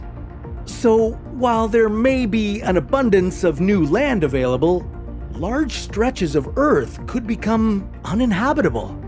Plants, animals, and humans would all need to adapt to being less dependent on water, or at least start using it more efficiently. Water scarcity could result in animals evolving to be smaller, with more making the jump to a strictly carnivorous diet. And sadly, the abundance of life that today's oceans support would struggle to survive. And maybe the most surprising consequence that you'd need to get used to is that your pee would likely change forever. Usually, urine is made up of more than 90% water. But with less water in your daily life, yours would become much darker and start to smell like ammonia. Taller than a 6-story building. Longer than 3 school buses. 10 times as heavy as an elephant. The largest dinosaur ever is coming back from extinction. What would life be like walking among these giants? How could we possibly tame these creatures? And how would they threaten to destroy human society? This is What If, and here's what would happen if the Argentinosaurus was alive today. In 1987, a farmer in southwestern Argentina made a discovery that shook the paleontology world to the bones. 6 bones, to be more precise. And they seemed to come from the largest dinosaur to have ever existed. Argentinosaurus, or Argentine lizard, lived during the Middle Cretaceous period, about 90 million years ago. They were herbivorous sauropods. That means that they subsisted on a diet of plants, and their bodies had distinctly long, massive necks and tails. And when I say massive, I mean massive. Though they'd start their lives as small as 5 kilograms, over 40 years, they would grow to be around 75,000 kilograms. At the peak of their growth, they could have gained around 40 kilograms every day. Whoa! That means these dinos likely had a never-ending appetite that required 100,000 calories daily. So, if they were alive today, would they eventually eat every plant and crop on the planet? If the Argentinosaurus managed to stage a comeback, they'd discover that their old stomping grounds in South America would look very different than they did so many millions of years ago. The ecosystems that exist in this part of the world are completely different than they were then. This would pose a problem for the voracious leafy appetite that the Argentinosaurus had. And they wouldn't be the only ones with an ecosystem headache. You would too. They would eat so many of our trees that they could completely alter the world as we know it. Along with their eating habits, these creatures would bring chaos and destruction everywhere they went. Paleontologists suggest that these dinosaurs were a towering 17 meters tall and spanned 35 meters in length, which is a size that continues to baffle scientists, who wonder how the creatures could have managed to hold up their own giant necks. It's estimated that their hearts would have needed to be able to pump blood as far as 12 meters, about 50 to 60 times every minute. Combine their stature with their astounding weight, and they destroy just about everything in their path. Homes, infrastructure, people. It would be kind of like Godzilla, only more by accident. Especially if there were more than one Argentinosaurus. And you better believe there would be. With these dinosaurs roaming around, you could expect to come across one of their nesting sites on your next hike. Argentinosaurus was an egg-laying species, and females could have laid anywhere from 10 to 15 eggs at a time. And these wouldn't be anything like your average chicken eggs. They'd be as large as 30 centimeters in diameter. It's likely that you'd need to come up with some ways to contain their growing population size. Soon enough, they could lay so many eggs that all of South America would be overrun by big dinos. If only there were a way that we could tame them like elephants and use them to our advantage. But this would be a pretty dangerous task considering their size. And not to mention our lack of knowledge about how temperamental they could have been. Besides, the conditions we'd need to keep them in would likely be inhumane. It would involve keeping them in contained areas that aren't large enough to sustain them. But of course, we couldn't let them wildly roam the planet wherever they wanted. I mean, that is if you wanted to keep living on this planet too. You'd hopefully see conservation efforts to provide an area for them to wander about and live peacefully. Though coming up with a system to actually contain them would be a tough task. Electric fences could be effective as the Argentinosaurus lacked natural body armor, so they'd be vulnerable to shocks or injuries. But if they gathered in herds, as paleontologists suggest they would, then even more space and kilometers of electric fences could be necessary. But this would also help to protect them from poachers looking to hunt down the biggest game known to man. It would especially protect the babies, who would be left to fend for themselves as soon as they were born. Sadly, reintroducing the largest dinosaurs to ever exist would ultimately lead to yet another attempt by humans to conquer everything in nature. So maybe we'd meet our match with a dino that has a little more of a craving for our tasty human flesh.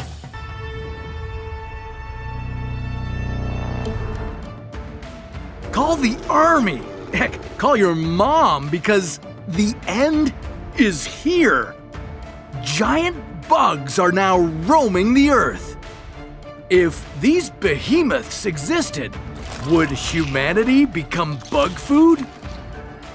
How could a bird save your life? And why would Grandma's jewelry come in handy? This is What If, and here's what would happen if giant bugs roamed the earth. We don't have to watch old monster movies to wonder what it would look like if giant insects ran the planet. Just step into the What If time machine and look at our past. Over 300 million years ago, these monsters were everywhere. Yeah, the Meganeura, an early dragonfly relative, had a wingspan of over 60 centimeters. So, why don't we see these buzzing behemoths today? These days, atmospheric oxygen hovers around 21%, but during prehistoric times, oxygen levels could reach almost 35%. If the levels rose that high now, you would need masks and suits to avoid oxygen poisoning. But during these oxygen-rich times, insects competed with birds for resources. The faster and more agile birds won out over the insects and learned to eat them. Eventually, insects began to shrink to the size we know today, but if they were suddenly huge, would you have to become nocturnal? With instantly elevated oxygen levels, bugs wouldn't be the only ones getting a growth spurt. Trees could grow up to 30 meters, and even your everyday ferns could be massive. And crawling around on the forest floor, giant millipedes almost 2 meters long. Yeah, these things would be everywhere, eating decaying matter and plants. Nothing to worry about, right? Ha, come on, this is What If. You know better than that. Those dragonflies we saw earlier would be back, and in a big way. Dragonflies today are deadly predators with great vision. They bite into their prey's head and fly it back to a nice secluded spot where they devour everything. Only now, humans would be on their menu. Your only chance to strike down this winged menace would be in their early developmental stage, before their tough exoskeletons are fully formed. Getting them first while they're still learning to fly may seem like fighting dirty, but this world won't cut you any slack. And you might just have a meal for later. Just remember to aim for the eyes. But what if you needed something stronger to take down these creatures? The average insect's exoskeleton consists of wax, protein strands, and other elements layered together to protect them from their daily dangers. Even their muscle attachments between their limbs, made from a biopolymer material called chitin, are 6 times stronger than human tendons. Yeah, getting through an exoskeleton with conventional weapons wouldn't be easy. But a diamond-tipped bullet or drill bit might be strong enough to pierce this outer shell. Maybe you could strap a diamond to a spear. Scientists have even been working on creating hexagonal diamonds, stronger than anything available now. With these lumbering threats around, they better speed up the process. Now, depleting oxygen levels stopped these bugs before, so could it stop them again? Maybe over time. If humans keep burning fossil fuels and dumping carbon dioxide into the air, we might see these bugs shrink in size over decades, but that might not be fast enough. So, how would we fight back? Sometimes, the best way to stop a predator is with another predator. You might want to breed large birds to protect you, since they eat dragonflies and other insects. And that age-old battle between insects and birds would start again. But leave the parakeet at home. you'd need a hawk or a trained eagle to fight these giant bugs. Although even these predators wouldn't be immune from attacks. Maybe you wouldn't have to worry about an oversized daddy longlegs spider, but the Goliath bird eater? Well, that's a different story. When they were normal size, your pet bird would be in danger. I mean, it's in the name. So if you got caught in this beefed up version's web, it could be fatal. Normally, their venom wouldn't necessarily kill you, but getting a giant-sized dose of venom in your blood could end your life before you even knew what happened. Ugh, that's grim. And even that fate is better than if you met a wasp in this world. Yeah, giant wasps might be able to paralyze you with one sting. And unfortunately, it's not done with you yet. No, this insect would take you back to their nest where you would be eaten alive by their larvae. So, how would you stop these attacks? Well, since wasps have poor vision at night, your best bet would be to strike after the sun went down, destroying their nest in a sneak attack. Humans would have to adapt to the dark to deal with the new threats to our existence. But don't destroy the larvae just yet.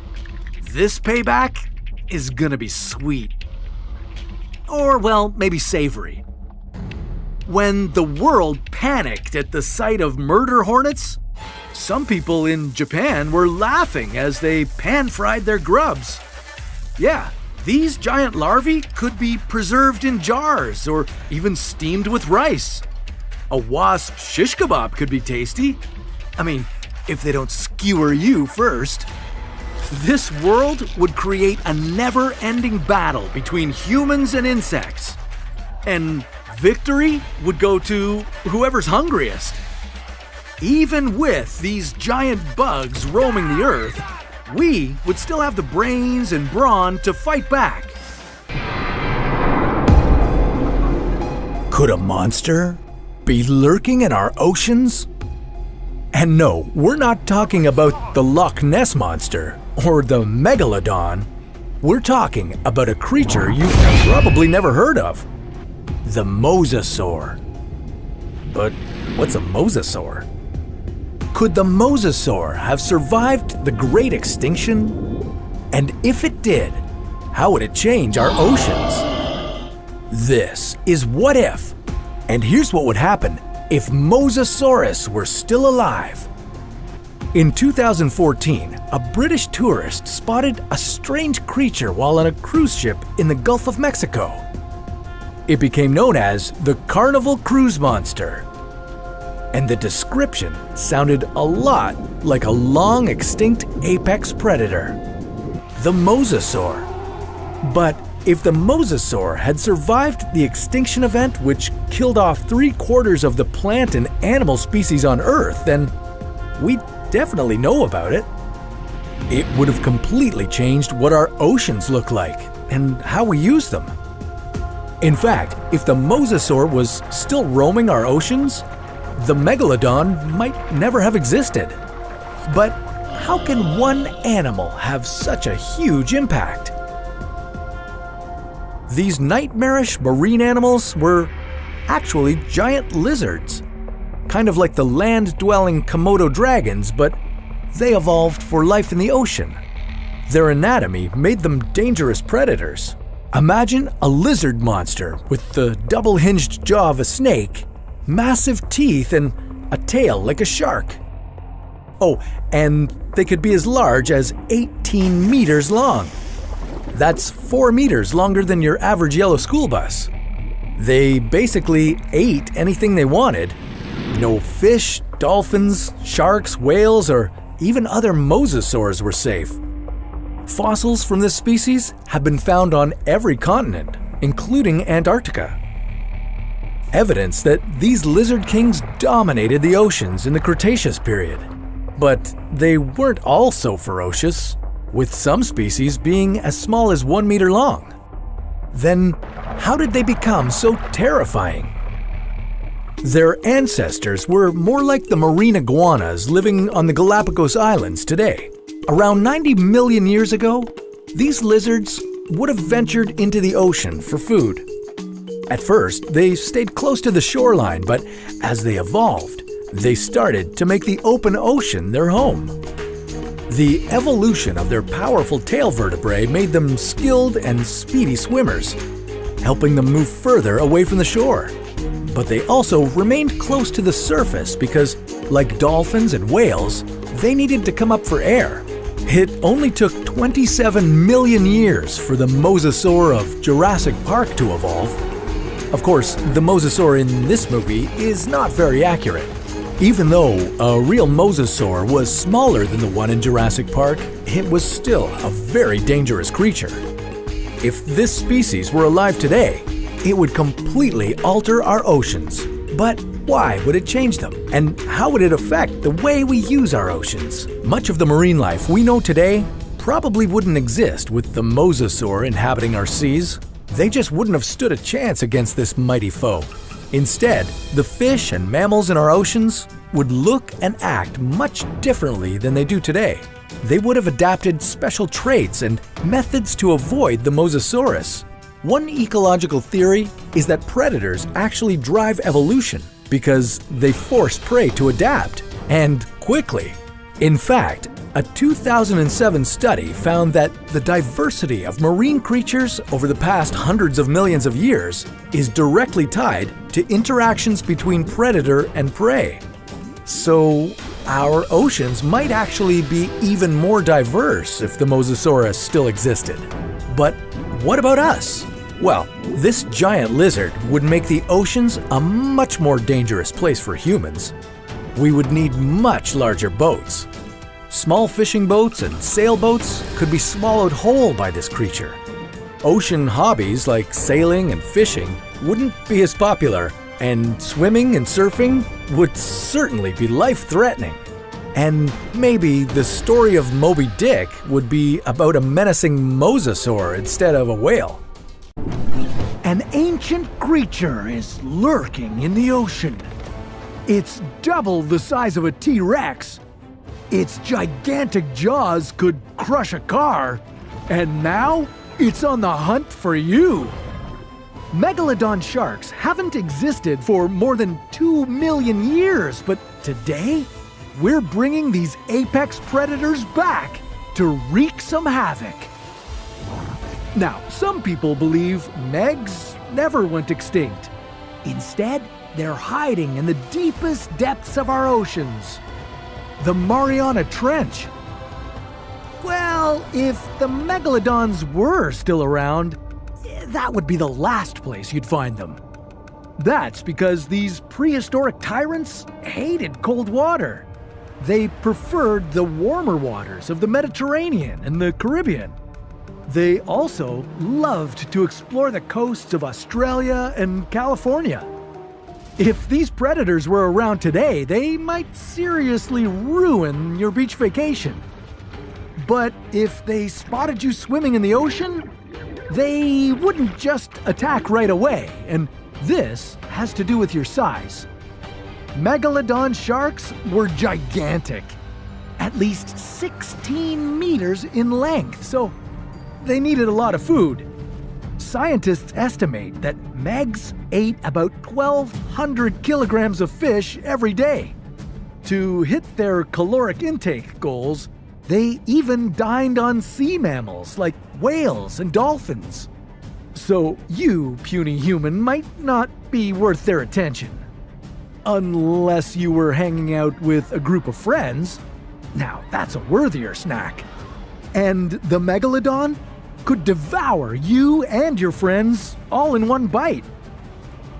Ooh, and let me tell you, these predators had gigantic, sharp teeth.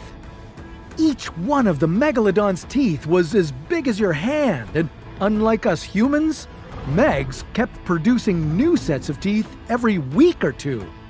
In their lifetime, they'd go through up to 40,000 of them. If they never went extinct, you could find those all over the ocean. You could find some huge carcasses, too. But that wouldn't happen all too often. Scientists think that megalodons had a lifespan of up to 100 years. But, even if humans weren't on the megalodon's menu, their enormous appetite would hurt us in other ways. With this huge new predator in the oceans, there'd barely be any fish left for us. And not because their boats wouldn't catch anything, but because they would, and then megalodons would hunt them down, attack, and eat everything in sight. It's not clear why megalodons disappeared these millions of years ago, but it could be because the oceans got too cold for them. Well, now they'd be in for a treat because our oceans are warming up. Thanks, climate change. Megalodons would thrive and reproduce. You'd see more and more of these predators showing up. They'd be disrupting our shipping operations and potentially bringing an end to the cruise industry. But eventually, they might die out once again after they ate whatever they could in the ocean and had nothing more to feed on. Welcome to Jurassic World in real life. Let's bring back some of the most dangerous creatures to ever roam the Earth. What could go wrong? Right? How would we be able to clone dinosaurs? What would life with them roaming the Earth be like? And which ones would eat you for breakfast first? This is What If, and here's what would happen if we brought dinosaurs back from extinction. In the book and subsequent movie saga of Jurassic Park, scientists find DNA from dinosaur blood preserved inside of a fossilized mosquito. Then, they clone a whole theme park's worth of prehistoric creatures. And of course, all hell breaks loose. What you might not know is that the story was inspired by real-life events. In 1982, scientists discovered a 40-million-year-old fly, mummified in amber. And that's where the nonfiction drama ends and author Michael Crichton's science fiction begins. But it's not the only discovery that has raised the question of whether you could bring dinosaurs back from extinction. Components of dinosaur blood were discovered in a fossilized mosquito from the Eocene epoch. But there wasn't any dinosaur DNA that we could use for cloning. DNA is a vulnerable thing. It could be deteriorated by sunlight or water. So far, the oldest DNA discovered is 1 million years old. So, if you want to clone dinosaurs, you'd need to find DNA at least 66 times older than that. Instead of waiting on the miraculous discovery of dinosaur DNA, let's try something different. Like genetically reverse engineering dinosaurs. You could take an animal that's alive today and work backward. Okay, so going back through 66 million years of evolution wouldn't be a walk in the park. Genetically engineering a chicken to have teeth or a long tail wouldn't exactly make it a dinosaur. Life, finds a way. Now, if your dinosaur creations somehow escaped your maximum security lab and began living in the wild, you should be ready for trouble.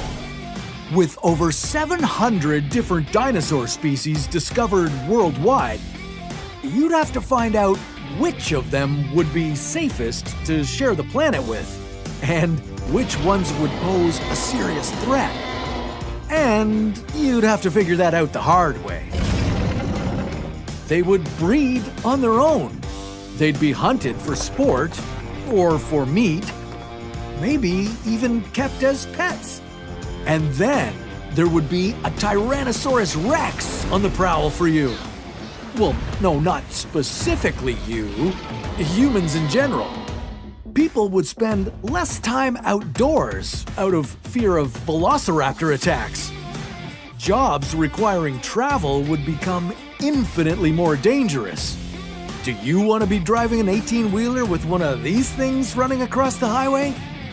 Travel would also be more expensive because of extra security precautions.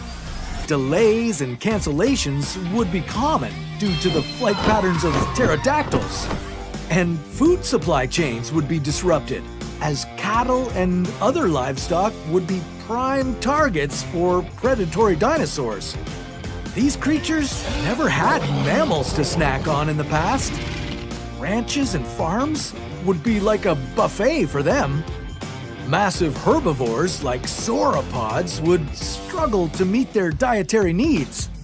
The plants that currently exist wouldn't be the same as those millions of years ago. Sauropods wouldn't have teeth, jaws, or digestive systems adapted to eating the grasses that are common today. Other animals and living things would need to adapt to the new predators on the block. Dinosaurs would be the ultimate invasive species. And their presence could cause extinction events for some of today's species. It wouldn't be a bed of roses for the dinosaurs either. Unless they were engineered to be adapted to our modern-day global environments and climate, they would struggle too. During the Cretaceous period, the atmosphere had 14% more oxygen than ours does today. For dinosaurs, it would feel like they were suddenly living at a Mount Everest base camp. If you could bring dinosaurs back, you'd be facing a major ethical dilemma. Mother Nature wiped them out. Reintroducing them for pure entertainment would be a hard case to win against scientists pushing for further conservation efforts, especially if you're planning to open your very own Jurassic Park. Lots of people would want to enjoy the dinosaurs in a zoo-like setting. You could stand to make a lot of money. Could a monster be lurking in our oceans? And no, we're not talking about the Loch Ness Monster or the Megalodon. We're talking about a creature you've probably never heard of. The mosasaur. But what's a mosasaur? Could the mosasaur have survived the Great Extinction? And if it did, how would it change our oceans? This is What If, and here's what would happen if Mosasaurus were still alive. In 2014, a British tourist spotted a strange creature while on a cruise ship in the Gulf of Mexico. It became known as the Carnival Cruise Monster. And the description sounded a lot like a long-extinct apex predator, the mosasaur. But if the mosasaur had survived the extinction event which killed off 3/4 of the plant and animal species on Earth, then we'd definitely know about it. It would have completely changed what our oceans look like and how we use them. In fact, if the mosasaur was still roaming our oceans, the megalodon might never have existed. But how can one animal have such a huge impact? These nightmarish marine animals were actually giant lizards, kind of like the land-dwelling Komodo dragons, but they evolved for life in the ocean. Their anatomy made them dangerous predators. Imagine a lizard monster with the double-hinged jaw of a snake, massive teeth, and a tail like a shark. Oh, and they could be as large as 18 meters long. That's 4 meters longer than your average yellow school bus. They basically ate anything they wanted. No fish, dolphins, sharks, whales, or even other mosasaurs were safe. Fossils from this species have been found on every continent, including Antarctica. Evidence that these lizard kings dominated the oceans in the Cretaceous period. But they weren't all so ferocious. with some species being as small as 1 meter long. Then, how did they become so terrifying? Their ancestors were more like the marine iguanas living on the Galapagos Islands today. Around 90 million years ago, these lizards would have ventured into the ocean for food. At first, they stayed close to the shoreline, but as they evolved, they started to make the open ocean their home. The evolution of their powerful tail vertebrae made them skilled and speedy swimmers, helping them move further away from the shore. But they also remained close to the surface because, like dolphins and whales, they needed to come up for air. It only took 27 million years for the mosasaur of Jurassic Park to evolve. Of course, the mosasaur in this movie is not very accurate. Even though a real mosasaur was smaller than the one in Jurassic Park, it was still a very dangerous creature. If this species were alive today, it would completely alter our oceans.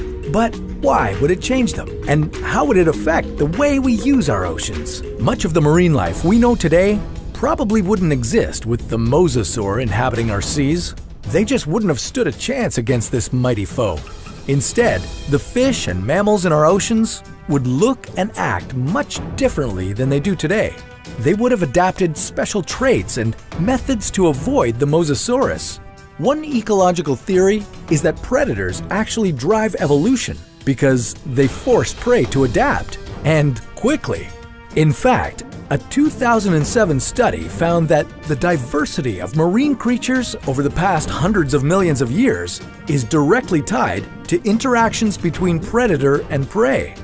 So, our oceans might actually be even more diverse if the mosasaurus still existed. But what about us? Well, this giant lizard would make the oceans a much more dangerous place for humans. We would need much larger boats.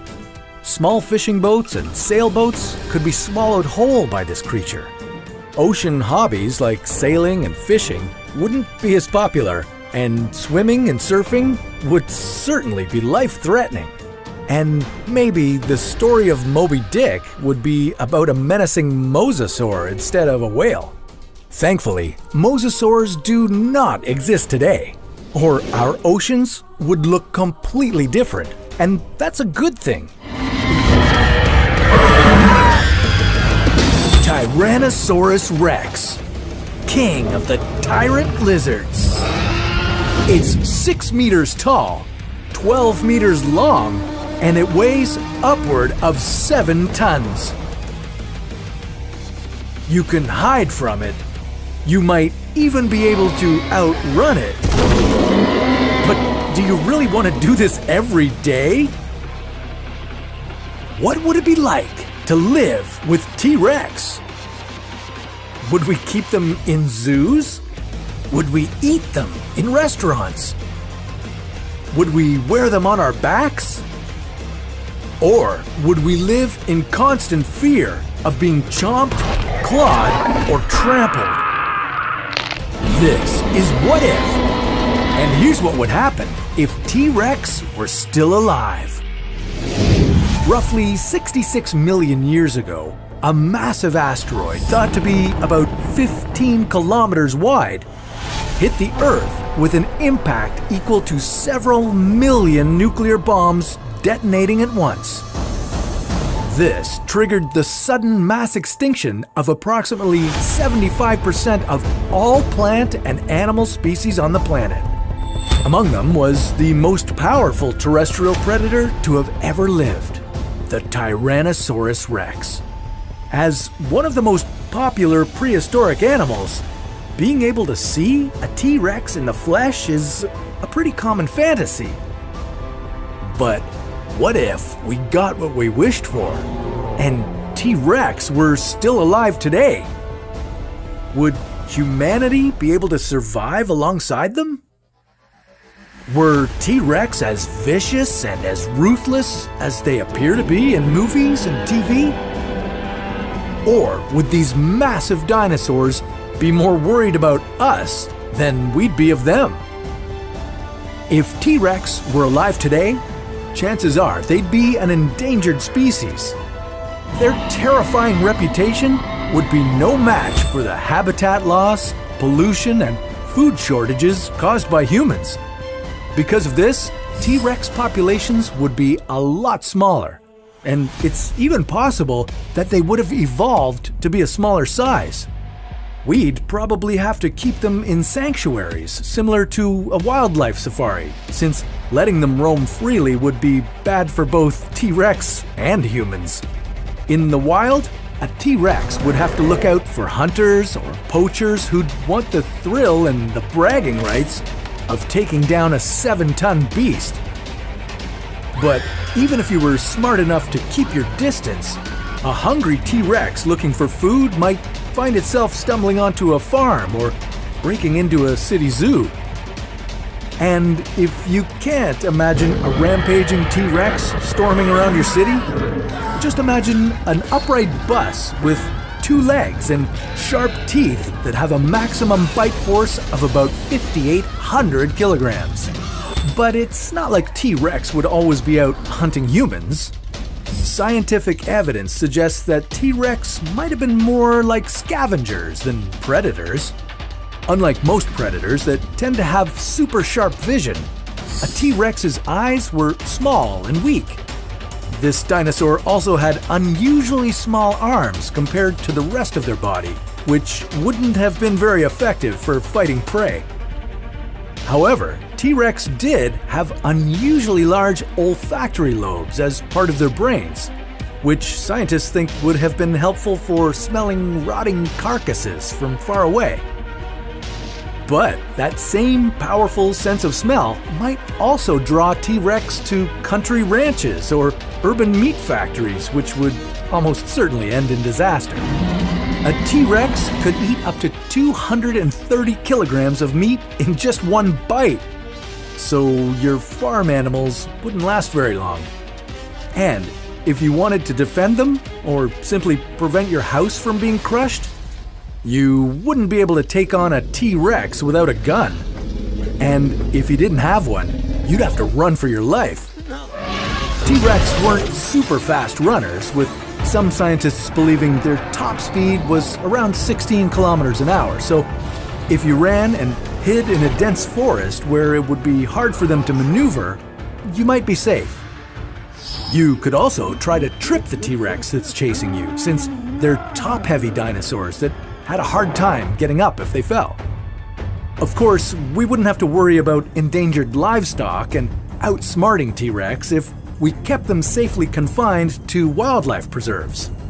We could create large habitats for them and grow food to feed them, so that their appetites wouldn't get them, or us, into trouble. The sanctuaries probably wouldn't look like anything from Jurassic Park, since, well, we've seen how well that worked. But maybe with enough space, food, and under proper management, humans could coexist with T-Rex. How cool would it be to see a real-life T-Rex? If only that one fatal asteroid never hit the Earth. Would dinosaurs still be alive today? Would they have evolved? Would humans have survived this long? Could we ever learn to coexist? This is What If, and here's what would happen if dinosaurs never went extinct. Until 66 million years ago, dinosaurs of all shapes and sizes roamed the Earth. Intelligent, adaptable, and sometimes weighing as much as 2 jet planes, it's hard to believe that it only took one rock to wipe them all out. Of course, this was no ordinary rock. The asteroid that took out the dinosaurs was 9 miles wide and hit Earth with the destructive force of 10 billion Hiroshima bombs. The radioactive shockwave obliterated everything for hundreds of miles in every direction, and 75% of all species on Earth went extinct. If that asteroid had hit just a little earlier, a little later, or even a few miles off course, we would be living in a very different world today. The rock that killed the dinosaurs struck the shallow waters of Mexico's Yucatan Peninsula. Had it landed a little farther off the coast, in a deeper part of the ocean, the water might have absorbed some of the blast, along with its devastating effects on the atmosphere. But even if the asteroid missed the Earth, dinosaurs would have to survive several significant global events in order to make it to the present day. 55 million years ago, temperatures rose. The climate was 8 degrees hotter than it is today. Rainforests sprouted and vegetation flourished. Herbivores would have adapted and thrived, but they'd have started to look a little different. The plants of this period were less nutritious and easier to digest, meaning dinosaurs would likely shrink in size, since their new diet wouldn't have as much energy. Roughly 20 million years after that, South America and Antarctica split, creating a cooler and drier world climate.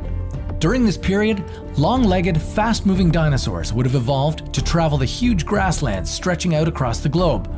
Compared to mammals of this period, dinosaurs held significant advantages, such as having more teeth and better eyesight.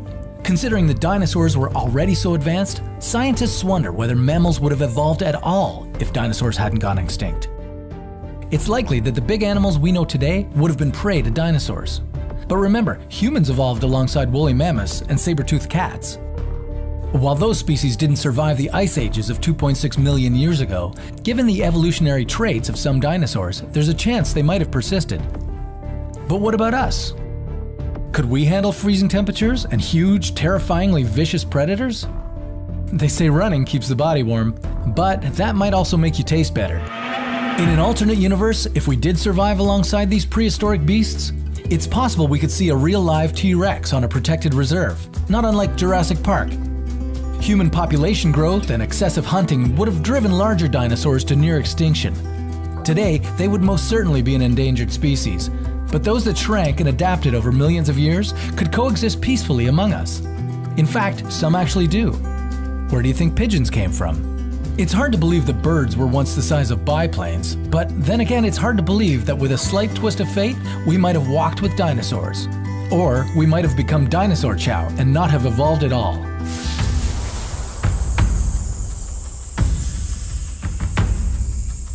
Roughly 60 million years ago, the largest snake to ever exist roamed the Earth. This is the Titanoboa. This giant snake hunted reptiles, birds, and even crocodiles. So, what would happen if this creature roamed the Earth today? How much food would it need to eat? Would it be a threat to humans? And how big was this thing? This is What If, and here's what would happen if the Titanoboa never went extinct. Discovered in Colombia, its official name is the Titanoboa cerejoniensis. With a length of 15 meters and weighing just over 1,000 kilograms, it would be almost 3 times the size of a giant anaconda. If you're a person of average height, its 1 meter girth would be as high as your waist. Fortunately, or maybe unfortunately, you'd be most likely to find a Titanoboa when you're both hunting for fish or swimming. It's a matter of physics. Moving around in the water is much easier for creatures like huge whales and this snake rather than being on land. And although living in trees has never been an option for this great snake, it could trek inland on occasion. Scientists are speculating that it belongs to the snake family called boids. They're non-venomous snakes, which sounds pretty safe, but Titanoboas might use teeth to grab a hold of their prey. And it's been said that the teeth can bend, like curved hooks sticking into you. The more the prey struggles, the more it gets hooked. Then they squeeze their prey. After a few minutes, ischemia happens. Blood flow to the heart or brain is restricted, causing a shortage of oxygen and eventually death. Fossils show that a Titanoboa's lower jaw extends past the back of the skull, giving it a greater range of movement when opening its mouth. It could swallow you in one piece. Titanoboa probably fed on giant turtles and primitive crocodiles, which were about 6 meters in length. A snake this size would probably have to eat about 40 kilograms of food every day. That's twice as much as an anaconda. These snakes are killers that can move easily in water. Humans might be an ideal snack. Places such as Australia seem to coexist with dangerous snakes, but the sheer massiveness of a Titanoboa would dwarf anything we're used to. Titanoboas would prefer a hot, damp, jungle-like area like the Amazon. Snakes rely on heat from outside their bodies to survive.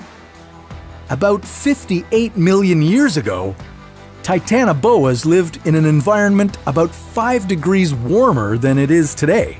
Maybe we'd find these giant snakes in Asia, or what about a place like Florida? It's sweltering and humid for part of the year. Because of its massive body, roughly the size of a small car, it would most likely hide in hot, swampy areas or lakes. This allows it to hunt more efficiently. Alligators lounging along golf course lakes are common in Florida, and the Titanoboa could easily be attracted to this food haven. And if there are no alligators on the menu that day, what would be the next best option? Yeah, golfers.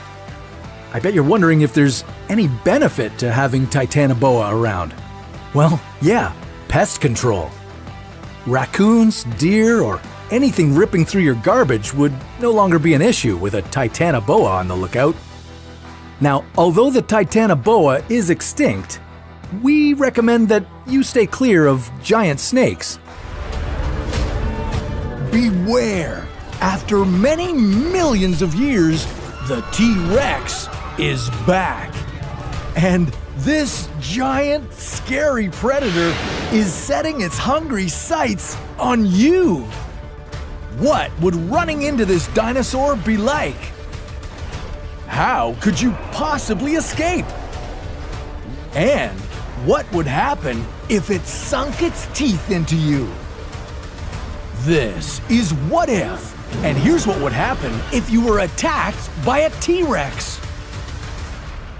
During the late Cretaceous period, about 66 million years ago, the T-Rex was one of the largest known meat-eating dinosaurs. Its full name, Tyrannosaurus rex, means king of the tyrant lizards, and it certainly fits the profile. These dinosaurs towered at up to 6 meters tall. With the strongest bite of any land animal that ever lived, the T-Rex was a ferocious predator. Back in its day, it was roaming the once lush and warm western parts of the United States. But somehow it's back, and it's on the hunt for you. Run! Your peaceful walk in the park would take a turn for the worse. You'd look up and suddenly see the frightening sight of a T-Rex rising above you. Frozen with fear, you'd quickly take in its terrifying features. Its powerful tail counterbalancing a massive skull, its thick neck muscles, and its muscular thighs that would be a good reminder that you shouldn't have skipped your leg day at the gym. Though I wouldn't advise it, you might involuntarily chuckle at the sight of the dinosaur's puny two-fingered forearms. But your amusement wouldn't last long. The T-Rex would flash its gigantic teeth at you. Some of those could be 30 centimeters long. As a fan of the Jurassic Park film franchise, you might think that the best thing to do is remain standing as still as possible. But research suggests that the T-Rex had a sense of vision as good or better than modern-day eagles. Yeah, now would be a good time to run. Another thing Jurassic Park led you to believe is that in order to get away from this predator, you'd need to be able to move as fast as a car. Well, that would mean running at a speed of 50 kilometers per hour, and that's impossible for humans. Yeah, even the world's fastest person, Usain Bolt, with his top speed of 44 kilometers per hour, wouldn't make it out alive. But you'd still have a chance Today, scientists debate whether or not the T-Rex could run at all. Research supporting the theory that the dino could run estimates that this predator would be able to move at a moderate pace of about 25 to 40 kilometers per hour. Any faster, and it would break its legs. On the other hand, the T-Rex might not have been able to run at all. Instead, it would have walked at a slower than human pace of 5 kilometers per hour. That's about as fast as a soft-shell turtle. Knowing this, you could jog a comfortable distance from the attacking T-Rex. And if you're not a runner, soon enough you'd stop to catch your breath, but that would be a mistake. Your moment of relaxation would suddenly be interrupted by extremely sharp pain. Yeah, another T-Rex has found you with its amazing sense of smell, and it would sink its teeth into you. With that sharp pain, you'd feel your bones being crushed. The T-Rex would be using its so-called puncture and pull strategy on you. The dinosaur would drag its teeth right through your flesh and bones. This would be a gruesome way to die. Its front teeth would grip and pull you to shreds, while its side teeth tear your flesh from your body. Its back teeth would be moving your body closer and closer to the T-Rex's throat. Struggling to break free wouldn't help you now. Your attacker's wide teeth wouldn't break from your wiggling. After all, this dino used to hunt triceratops. And to make things worse, the dinosaur's powerful neck muscles would thrash you around. These muscles would be strong enough to throw a 50-kilogram chunk of meat about 5 meters into the air. Hey, sorry to be so gruesome, but what did you think running into a prehistoric creature like this would be like?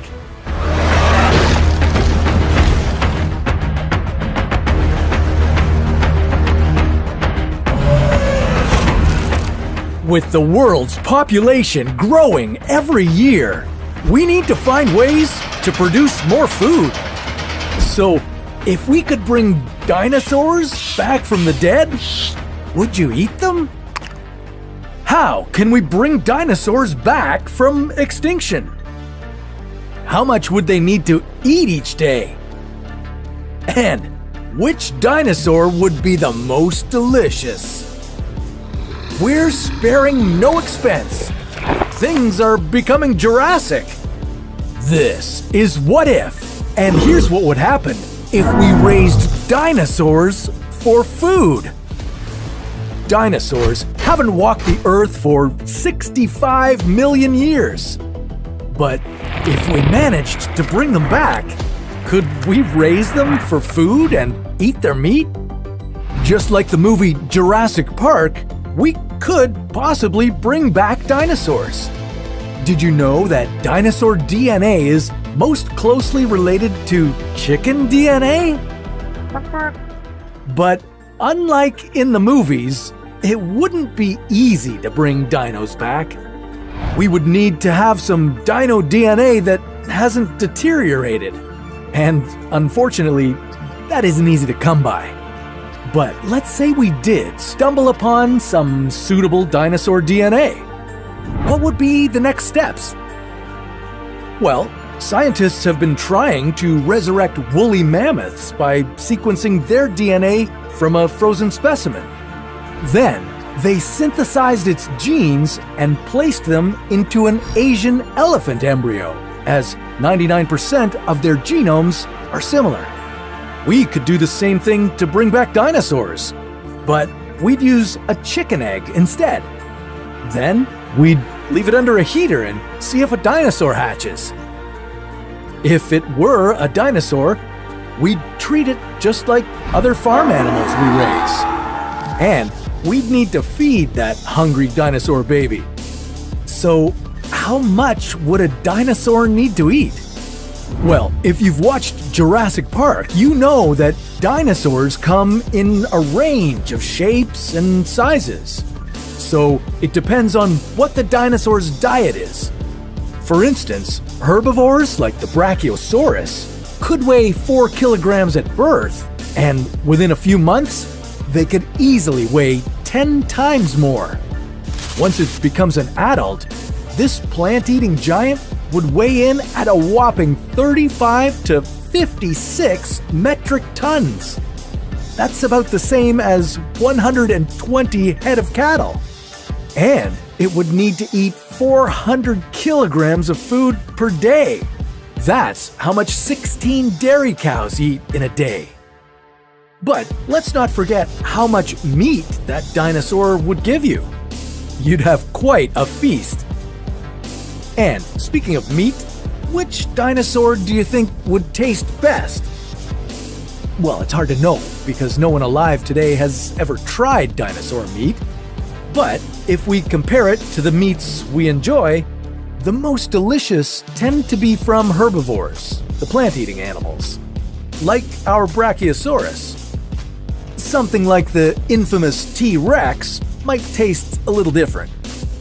We know that dinosaurs are distant relatives of birds, and fast-moving dinosaurs would mainly consist of white meat, so a T-Rex might taste like an ostrich.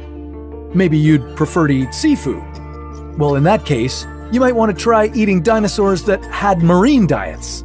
They might have a fishier flavor. And here's one thing you probably hadn't even thought of.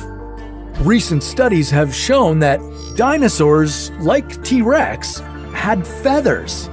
So if we did raise them for food, imagine plucking a dinosaur that big. One Tyrannosaur fossil had feathers that measured an incredible 1 meter long. So it would be a little different than plucking a chicken. But before we get too carried away, we'd better say that bringing back dinosaurs is not very likely. And if we were to do it, there would be other consequences, and maybe some that we couldn't handle. Just like in Jurassic Park, things could get out of hand pretty quickly. But if you think about it, we're already eating dinosaurs, or at least their very distant relative, the chicken. They might be smaller, but they sure taste good.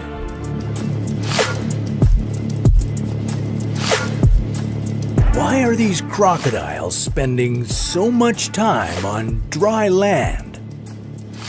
Is it because their watery homes are too polluted? Or is it because they're scared of a bigger predator lurking in the water? An ancient dinosaur that we thought was long gone, but it never left. Meet the Spinosaurus. It's more massive than the Tyrannosaurus Rex, likes to swim, and loves to eat anything that enters its territory. If humans had been living alongside these river monsters all along, how different would our lives have been? This is What If, and here's what would happen if the Spinosaurus never went extinct. The Spinosaurus lived about 95 million years ago. With a body length of 14 to 18 meters and an estimated mass of 12,000 to 20,000 kilograms, it was the largest predator the Nile has ever seen. If it had somehow managed to avoid the extinction of the dinosaurs, it would still be swimming there. And Egypt would have never developed to be what it is today. Would ancient Egyptians still have been able to rely on the Nile River for food and transportation? Would they have found a way to coexist with the giant river monsters? Or would they have fought them to the death?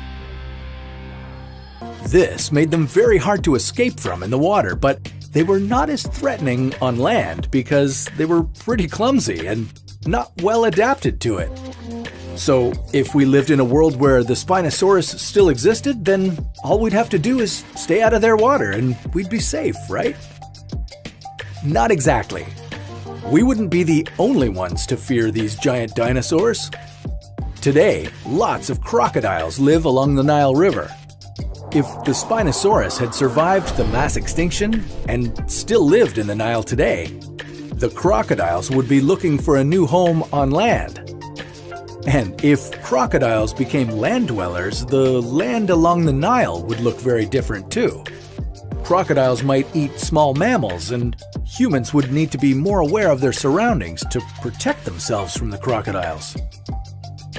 As bad as an increase in crocodile encounters sounds, it wouldn't be the most significant change we'd experience in a world with Spinosaurus. Egypt's history and social evolution could have been very different.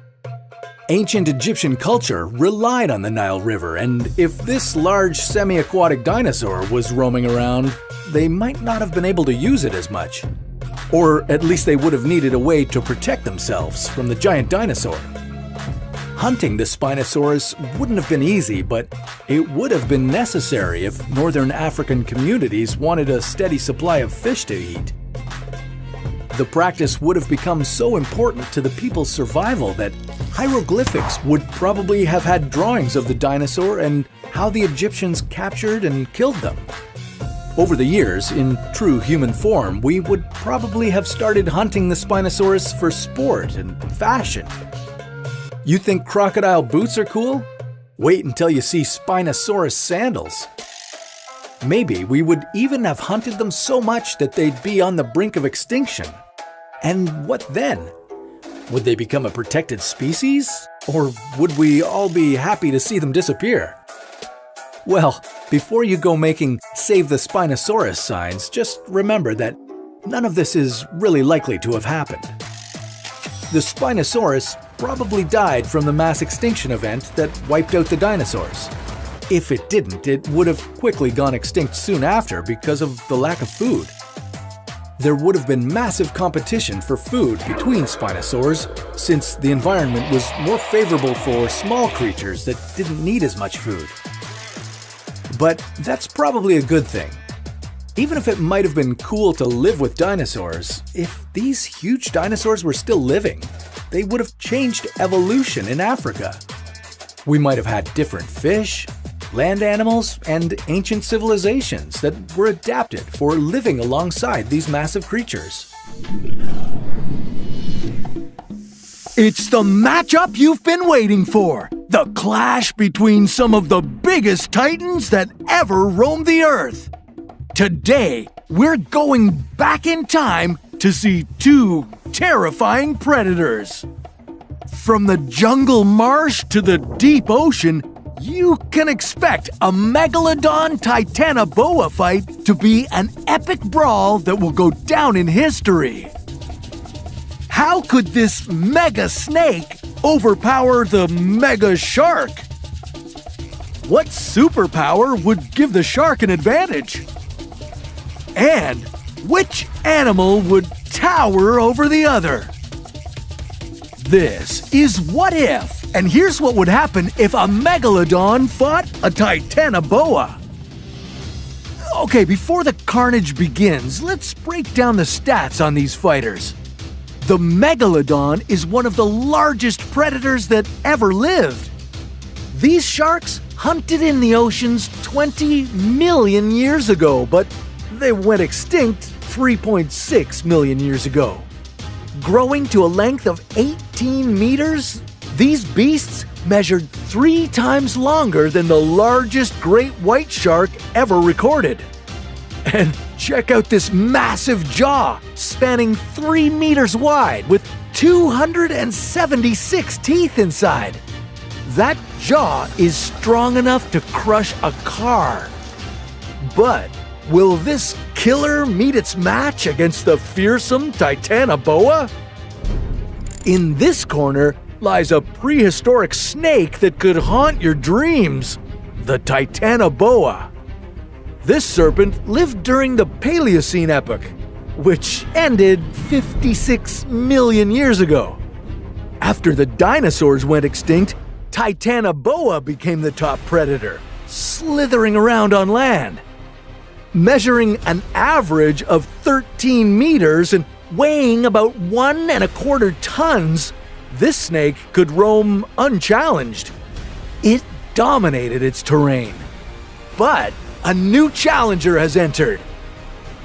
While this snake was known to devour giant turtles, fish, and reptiles, the megalodon might just take a bite out of the Titanoboa. So, let's get down to the main event, the only reason you clicked play.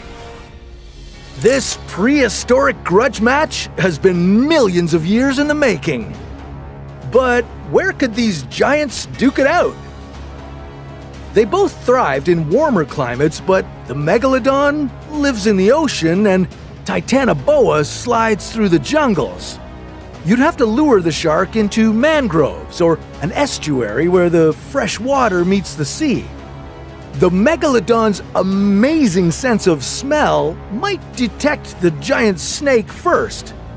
Or it could use its incredible superpower. Some sharks have electroreceptors that detect electrical fields, the energy that their prey generates. This ability could allow the meg to strike first. But this serpentine predator has a few tricks of its own. Titanoboa stalked its prey by hiding in water or between trees and waiting for the perfect moment to strike, which might take days.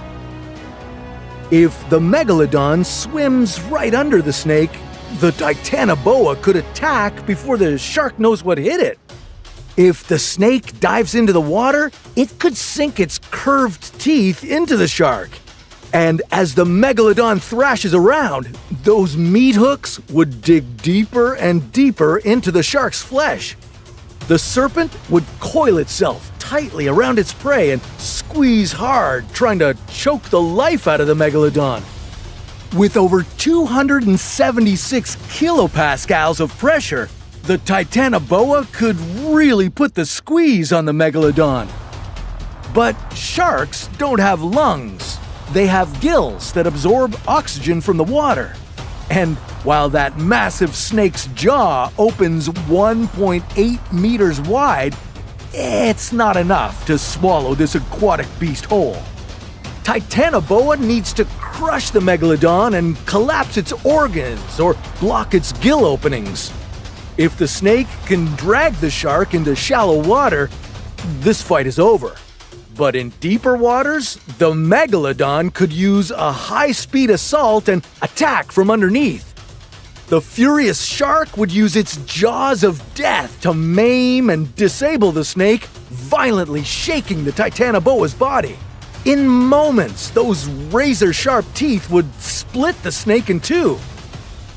The battle between these two titans would depend on which contender finds its opponent first. It would be a test of patience and savage strength between giants who are anything but sluggish or slow. But since these monsters didn't live at the same time, well, we'll never know for sure how this match would have gone down. But what if you witnessed a fight between a megalodon and its ancient rival, the Leviathan whale?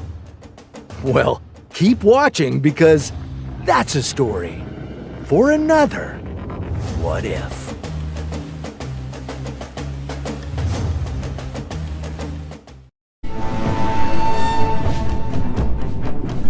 An ancient creature is lurking in the ocean. It's double the size of a T-Rex. Its gigantic jaws could crush a car. And now, it's on the hunt for you. Megalodon sharks haven't existed for more than